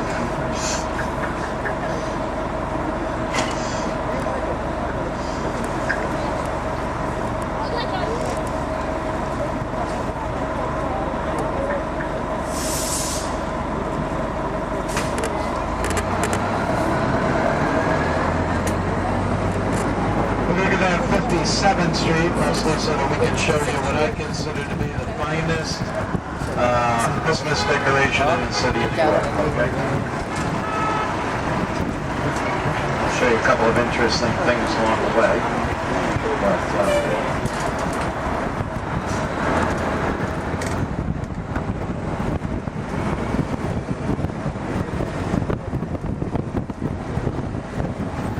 Is there a reason this street's so much wider than the other streets? Is there a reason this one's so much wider than most of the other streets? Yeah,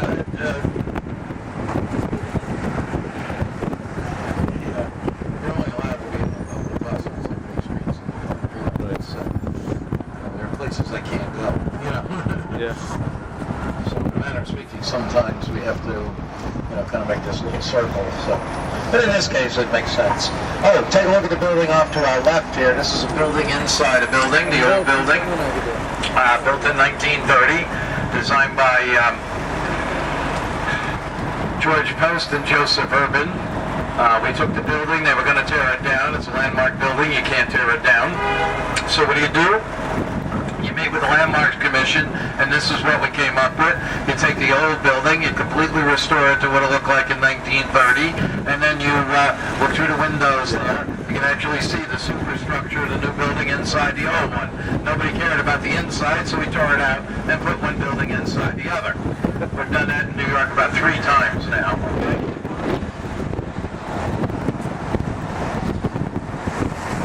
Now we're going to go past Carnegie Hall. 2,800 seats in the main hall. 2 recital halls that are 600 and 300 seats each. If you're a musician, you can rent a recital hall from them, but you've got to do everything yourself. You sell your own tickets, you do your own advertising.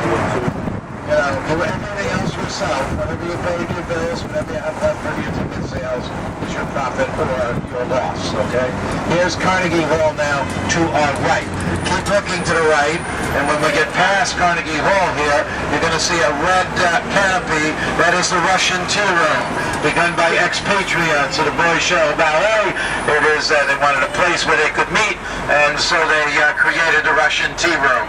It is where a woman named Madonna got her start, not as an entertainer. She was the hat chick girl in there. It's the first job she ever had. I think it's the only job she ever had. I'm not sure. Now, Steinway Hall, off to our left. I said you have your concert there. You come in here, you pick out a piano, and to use on your concert, and we'll move it to Carnegie Hall for you. Okay? That's another build. Yeah. Now, as we come down here, you're going to see a building that has all of those very well-lit Christmas trees off to your right-hand side. That is the other Gordon Bunship building, okay? Remember I said he sold the same building twice? This one is 9 West 57th Street. Are we familiar with 9 West? You've ever heard of 9 West Shoes? Guess where their first store was? 9 West 57th Street. I know, I disappointed you, didn't you? You thought it was something deeper, didn't you? Yeah, I know. But what I really want you to pay attention to is, ladies and gentlemen, the largest chandelier in the world. 3,000 pounds. She sits above 57th Street and 5th Avenue. 6,000 pieces of Swarovski crystal. 2,200 lights in the, it is a snowflake actually, okay? Guess what? We're going to try to go about as close underneath it as we can. And you got no hood over you, so it'll be right above you. How's that, huh? All right? Get your cameras ready, guys. This, I think, to me, I kid you, I think it's the most beautiful Christmas decoration in New York, you know? Huh? No, I know, yeah.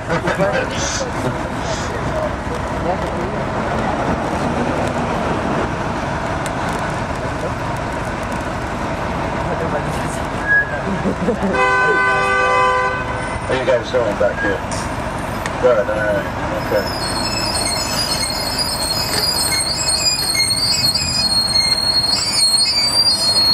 It's two.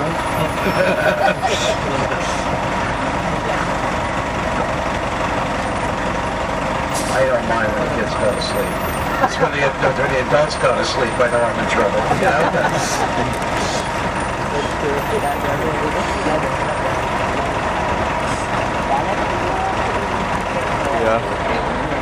That gold building there, by the way, is the Crown Building. The Crown Building at one time was owned by Ferdinand Marcos of the Philippines. There was absolutely no truth to the fact that he sold the building to buy shoes for his wife. Somebody got that up there. Okay. There's the snowflake, guys. It's just fantastic.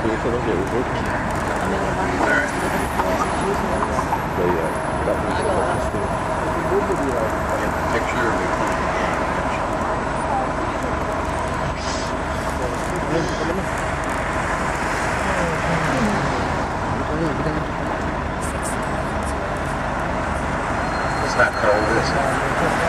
Come on. You know it was in the minuses. The high at Moscow the other day was -5. I'm sure the Ukraine was just as cold, you know.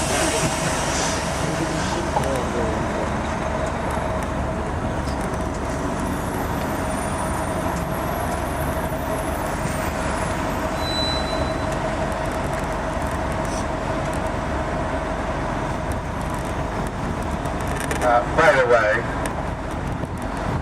you're the only one who'll be interested in this because you're from New Jersey. Take a look behind you. See that building there? That's the one the crane was on during the storm. Oh, wow. That's the building, okay? Actually, the crane is still up there, but we got it tethered to the building at this point because they're going to build another crane to take the first one down. Yeah. That's the building. All right. legit. Building back over there, over the back shoulder. The one being built is the one that the crane collapsed on. Here's the sloping building of 9 West 57th Street.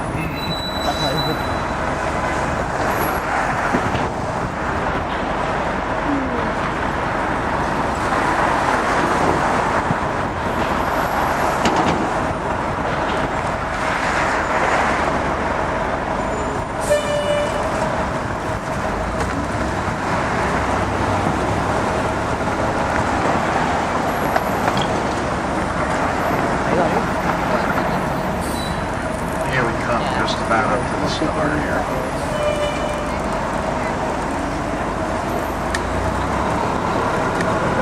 Not anything in it, right?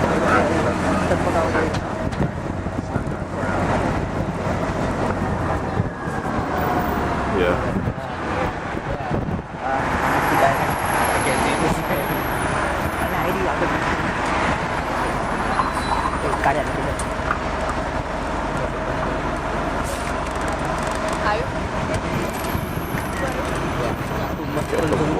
Get some more real stuff.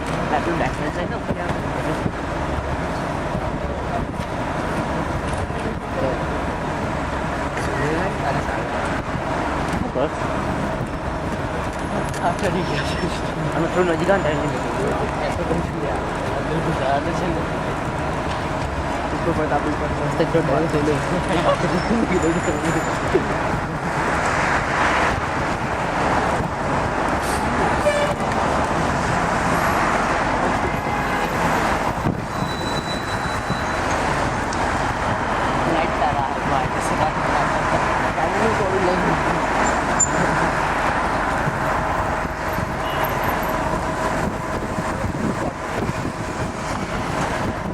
It's a snowflake.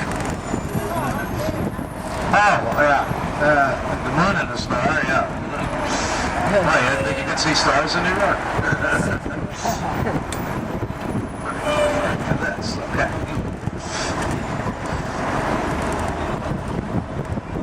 Yes. By the way, I mentioned that we are going to, we're going to go past Tiffany's here. Oh, yeah. Tiffany's, yeah. I could actually have 15 women aboard my bus who do not speak a word of English. But when I use the word Tiffany, I get a smile out of every one of them, all right? Yeah, it's like an international word, okay? Yeah.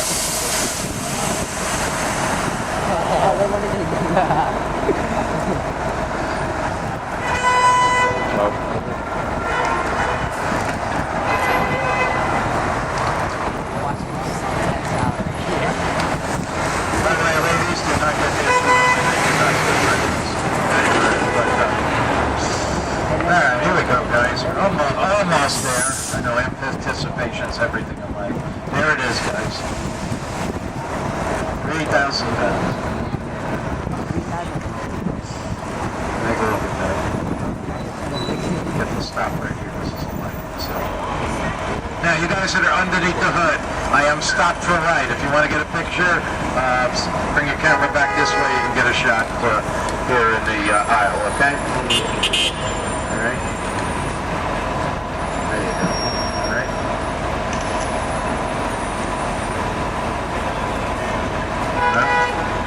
Alright, but what is it worth? I have no idea. Well, you figure 6,000 pieces is the worst be present. You know, little piece sells for a couple $100, you know?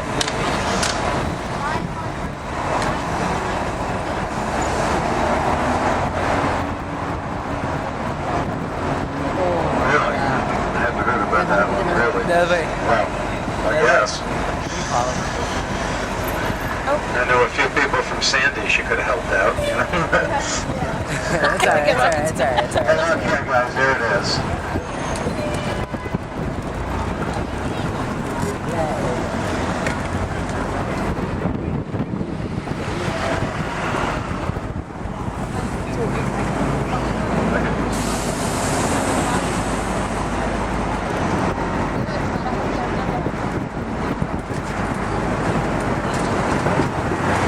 We're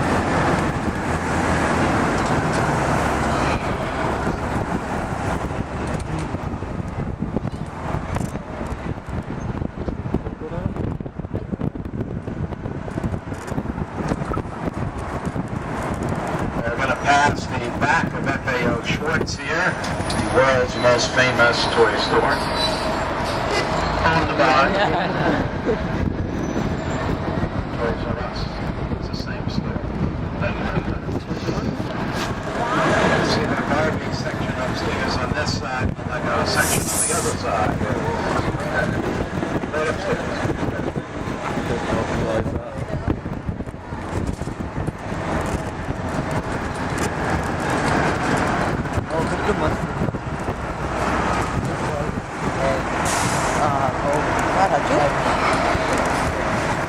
Oh, these weren't here before. Alright. Hershey's is in Times Square. Oh, the Hearst. Yeah, we just passed it. That's the building inside the building. Yeah, that's the Hearst now. Is it? Yeah, really? I find learn stuff off you guys sometimes. Okay?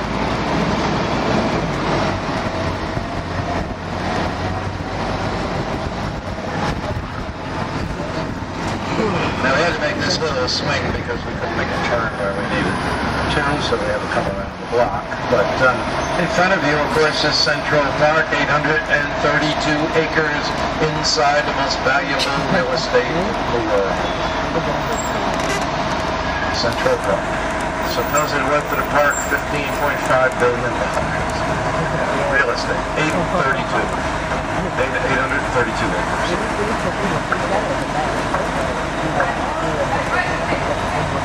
Yeah, not billion. Billion.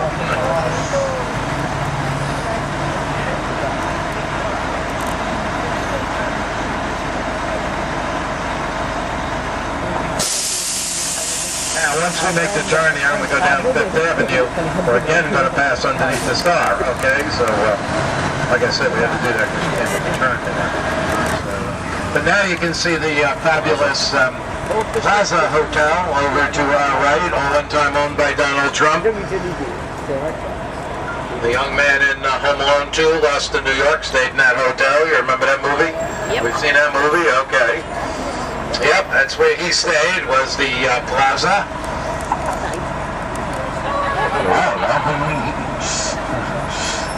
But, Donald lost it in a divorce suit with his wife, Yvonne. That's because he didn't take her for a ride in the park.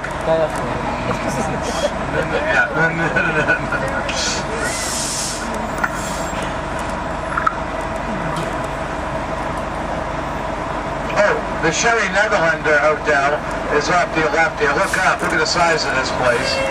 Now, I kid you not about this. I have never been inside this building, okay? But I can tell you by their own website that there are only 50 suites in this building. Look at the size of it. You can imagine the size of a suite, okay? And I got that on their own website. So. You'll see the Pulitzer Fountain here to your left, and to your right, you go downstairs in the cube here, and that is our Apple store here. All right? And the entrance to FAO Schwartz is on the far side over there, off to your right, okay? There's FAO Schwartz. So the adults can go down to the Apple store, the kids can have FAO Schwartz, all right?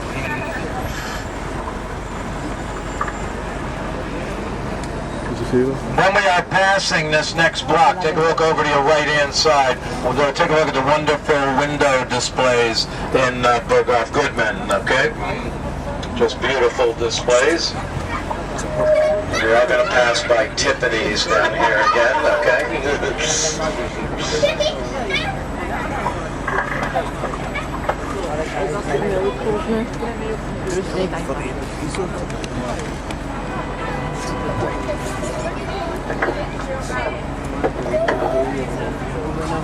There's the other side of the Grace Building. It's just like the one on 42nd Street, two sides.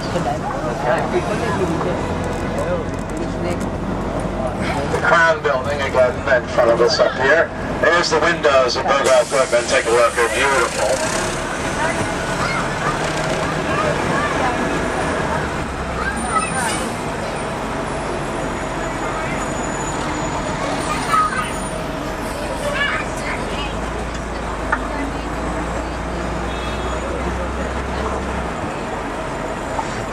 ladies, one more time, just so that I make sure you all know where it is. Okay, one more time. Left-hand side across the street is Tiffany's, okay? Indeed, mate, don't you?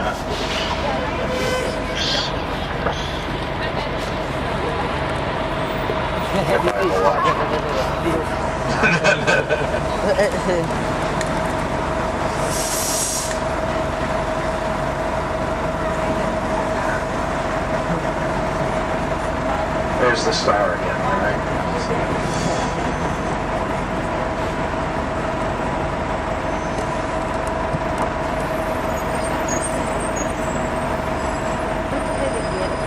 Close the street.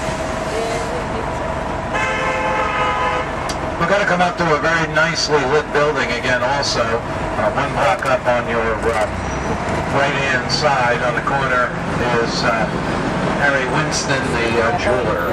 Okay. Here's Tiffany's. Oh my god, I didn't see what.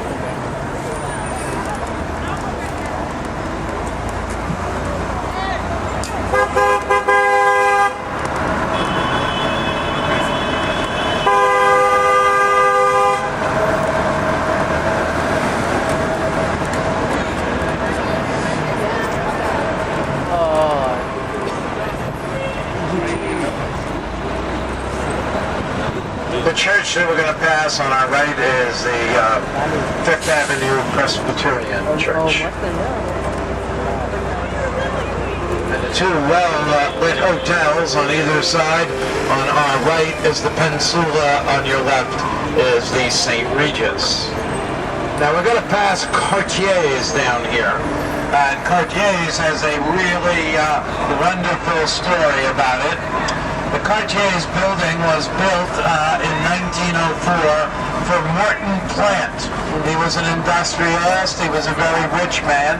And before I finish this story, though, I do want to give you guys another opportunity. Turn around, look behind us. You can get one more picture to the star and of the snowflake. And the reason it's good to do it from here, there's no buildings behind it, okay? So you can really see the magnificence of it, all right? He's an old man. His wife has passed away a few years ago. He has a very young girlfriend. She's about 20 years old, okay? And but he loves her dearly and he wants her to marry him. So he decides that he's going to buy her the finest piece of jewelry he can possibly find. And he finds a perfectly matched set of natural pearls valued at $100,000, talking early 1900s here, valued at $100,000. It's owned by Cartier's, but Cartier's won't sell it. They will not sell the pearls. No, there it is. And Mr. Plant spends a year or two, and then finally one day he goes into Cartier's and he says, come on, $100,000 cash, you know. Cartier says to him, listen, we'll tell you what we'll do for you. We don't want to sell the pearls, but we will trade them. We'll give you the pearls at $100. You give us your mansion. Because they wanted a place in New York to be able to do business. He makes the trade. He gives the necklace to his girlfriend. They do get married, but because of the difference in age, he never had children. When Martin dies, everything's left to his wife. When his wife dies, she has no heirs, and so everything goes to the children of his first marriage. They're in desperate need of money. So they decide they will go ahead and sell the pearls. They put them up for auction. They got $10,000 for them. Why? Because natural pearls are no longer in vogue. It is now cultured pearls that are worth so much. In a manner of speaking, he actually traded this mansion for $10,100. Okay, we'll show you the mansion as we go by. All right? Wow. The University Club in New York, very to our right. We're coming up to Fendi's also on our left, beautifully lit building. And Elizabeth Arden here, your building. The next church picture we're going to come to on our right-hand side down here is St. Thomas Episcopal Church.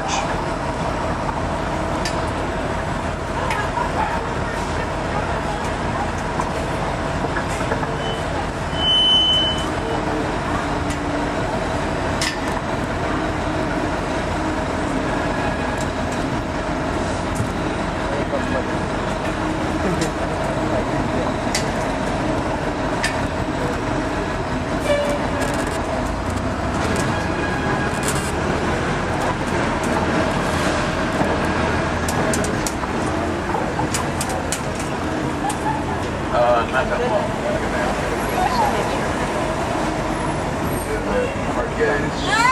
St. Patrick's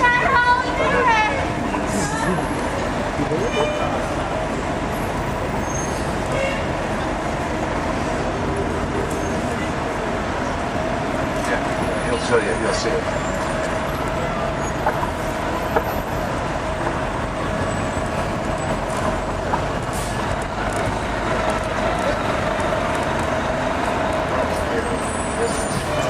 Ano mas ito namin ba?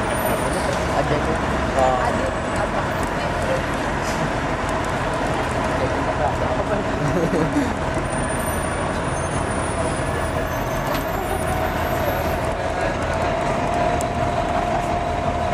Here's Fendi off to our left.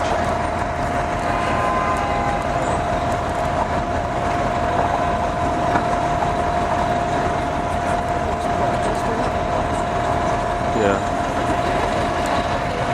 As we get up another block, the Cartier building is going to be the one with the red ribbon of light around it and a cougar climbing the wall. Why a cougar? I have no idea except that their new, oh, it's not a cougar, excuse me. It's a puma, let me get it right. I don't know the difference. Anyway, the puma is the new line of jewelry being put out by Cartier.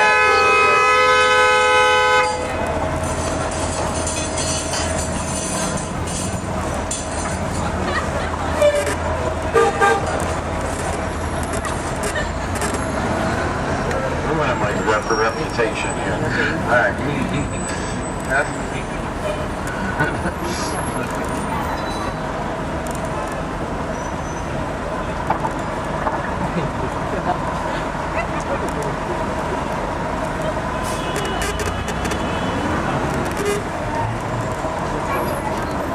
So here comes Cartier's. The big black building on the other side of Cartier's is the Olympic Tower, built by Aristotle Onassis. His name you may recognize. He was the second husband of Jacqueline Kennedy Onassis.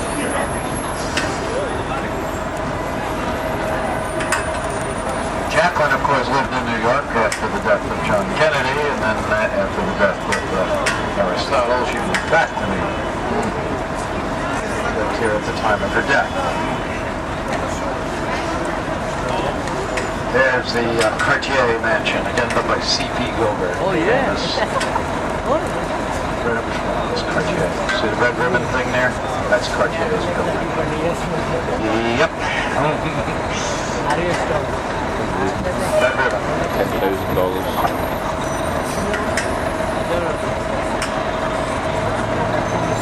By the way, guys, you see these guys in the street here hawking Gucci bags. You cannot buy a Gucci bag for $40. You cannot buy a Montblanc pen for $20. They're knockoffs, okay?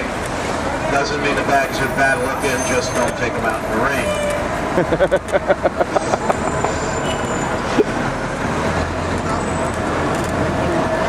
So here we go. There's Cartier's. Yes, yeah.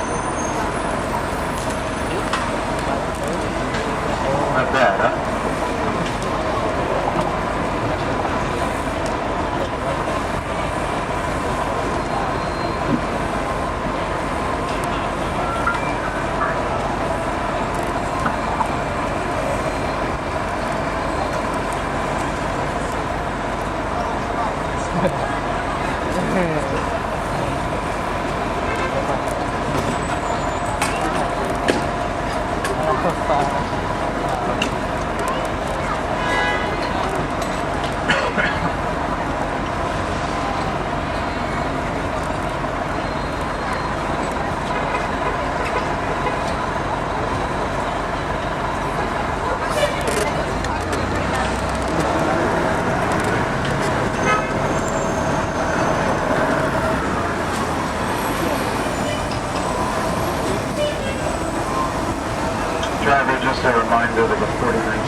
42nd, make a turn, make it to 7th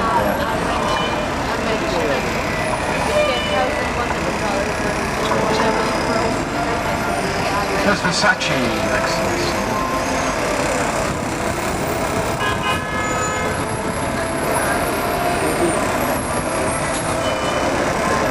Here comes St. Patrick's Cathedral. If you were going to spend any time in the Rockefeller Center area, take a couple of minutes out and go into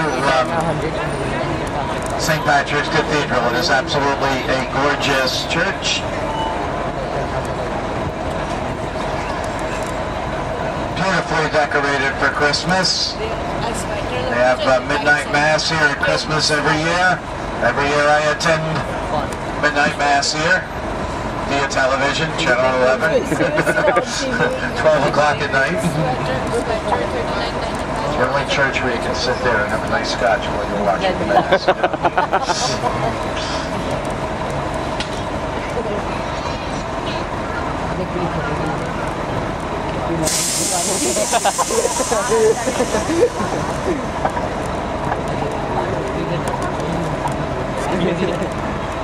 Well, we get in front of St. Patrick's. Across the street to your right is, of course, Rockefeller Center. The first thing you're going to be seeing to your right is the famous statue of Atlas holding up the world, done by Lee Lawson, okay?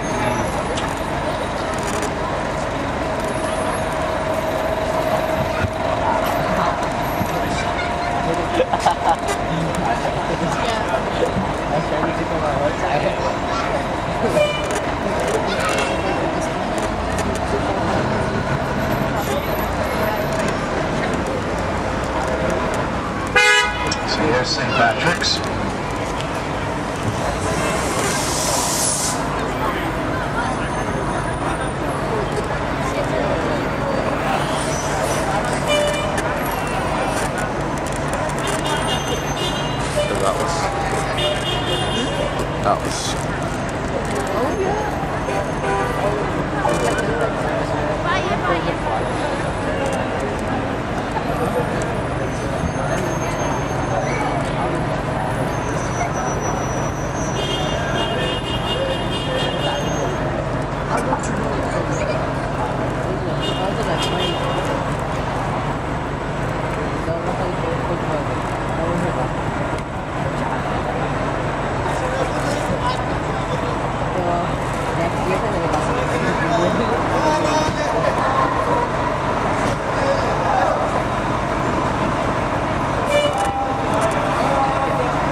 Here's the statue of Atlas holding up the world.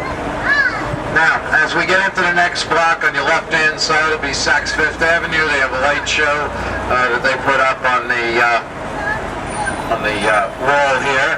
But what I really want you guys to do when we get in the middle of the next block is look to your right-hand side. You're going to see our Christmas tree comes from New Jersey. Yeah, Mount Olive, all right? 80-foot Norwegian blue spruce. There are 40,000 lights on this tree. And you think you have trouble trimming your Christmas tree at home, it takes 6 miles worth of wire, all right, to wire 40,000 lights, okay? So on top of it is a Swarovski crystal star, okay? When it is done being a Christmas tree, they will take the tree, they'll cut it up, the wood in it goes to the Habitat for Humanity, a organization that builds houses for people who have lost them in natural disasters, you know, like Katrina and Sandy, okay? So here we go, guys. Let me move around here so I can get out of everything's way here. And here we go, and you're going to see the great lights here, okay? Here's the famous Christmas tree.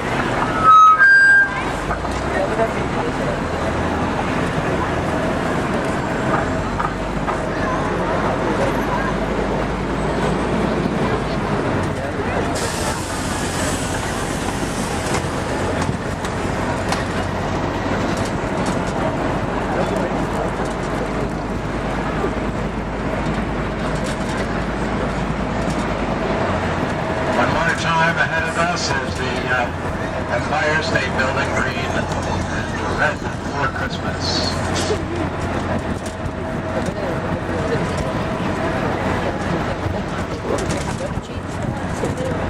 Gonna take you guys to 42nd Street, we can turn and get you to 7th Avenue, where we can get you guys off. You'll be in Times Square. Are you going to come back here on New Year's Eve? Have you ever done it before? I've done it twice. When I was younger. Yeah, it's a young person's sport. You come here that night for New Year's, of course, and well, some people get there as early as 12 o'clock, noon. Yeah, there's no traffic in the square, just people. It was so warm this past New Year's, it was 40 degrees. It was 1.1 million people in Times Square. I just say it's a young person's sport. All right, that's because you're there in Times Square. You're going to party with people you never met before in your entire life. Never will again, but you'll have a good time with them, okay? It's a wonderful party. It's on my bucket list. Like I said, I've done it twice, but when I was younger. What are you really doing when you come here at night, though? You come here at night and you stand here in Times Square for 12 hours to watch a ball drop for 1 minute. It doesn't make a lot of sense, but I just said, 1.1 million people did exactly that. How many millions of Americans, Canadians, Mexicans turn on their television at 11:30 at night and sit there for half an hour to watch a ball drop for 1 minute? All right, millions of us. It's not so strange. But why did I say it was a young person's sport? Think about it for a minute. You're out there in the cold for 12 hours with 1 million people and only so many bathrooms, okay? You gotta have good kidneys to do this, okay? I'm a little beyond that at my age, all right? But you watch the ball drop. But I kid you not, it's a great party. It's something you got to do once in your life. It's a bucket list thing, okay? Gonna be here on New Year's? All right, see, so, okay.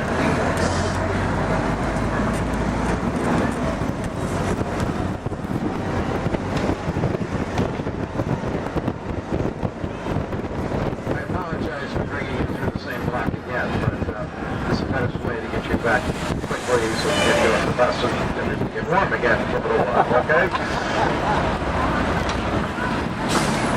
Otherwise, I'm going to make this takes over 20 minutes, This way we get you back quickly, you're going to be right in time. Here's the line, keep this way, okay? Yeah, 2 more.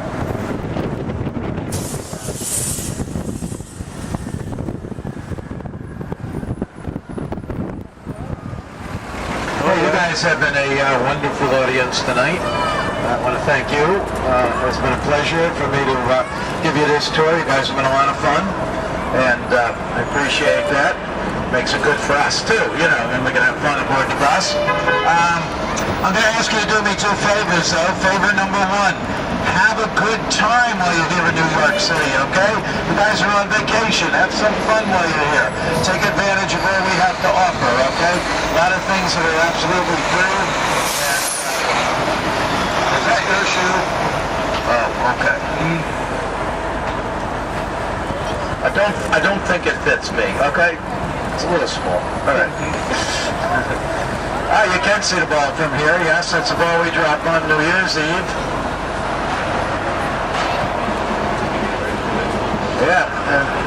Now, the interesting thing about that building is that building is 23 stories high, and it has, it's 25 stories high and has 23 empty floors. The only thing we rent in here is the Walgreens on the bottom 2 floors.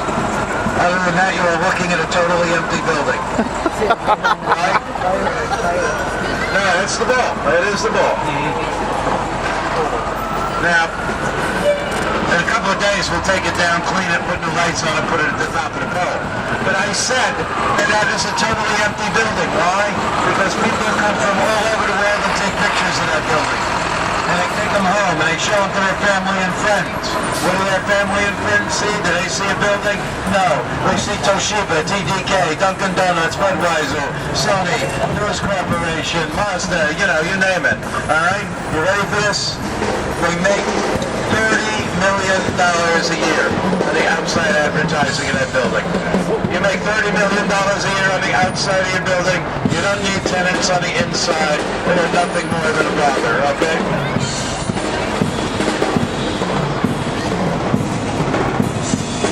Now, the second thing I'm going to ask you to do when we get down here, because I see a bus turning in front of us, is to give me a minute to get the bus in and stop so before we get you get up so that we can get you off safely, okay? I don't want anybody hurt getting off the bus after a nice tour, okay? So we'll ask you to do that for us. Anyway, on behalf of the driver and I thank you very, very much for being with us. However, we do remind you it is a service industry, and like cab drivers, waiters, hairdressers, bartenders, we do thank you for your tips, gratuities, and your generosity, okay? I do split tips with the driver. I got the easy job. I just stand up here and talk, duck an occasional sign, tree, you know. But he's a guy who's going to enter this traffic safely, and it is not an easy job. You might get a bus.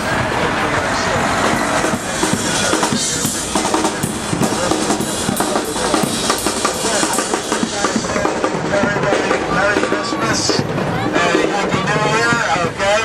Have a great holiday season, and I will bid you all a good night, okay? Anybody who needs instructions on getting any place, see me at the bottom of the bus. I'll try to get you where you're going if I know where it is, okay? I don't know where every building or restaurant is in New York, so...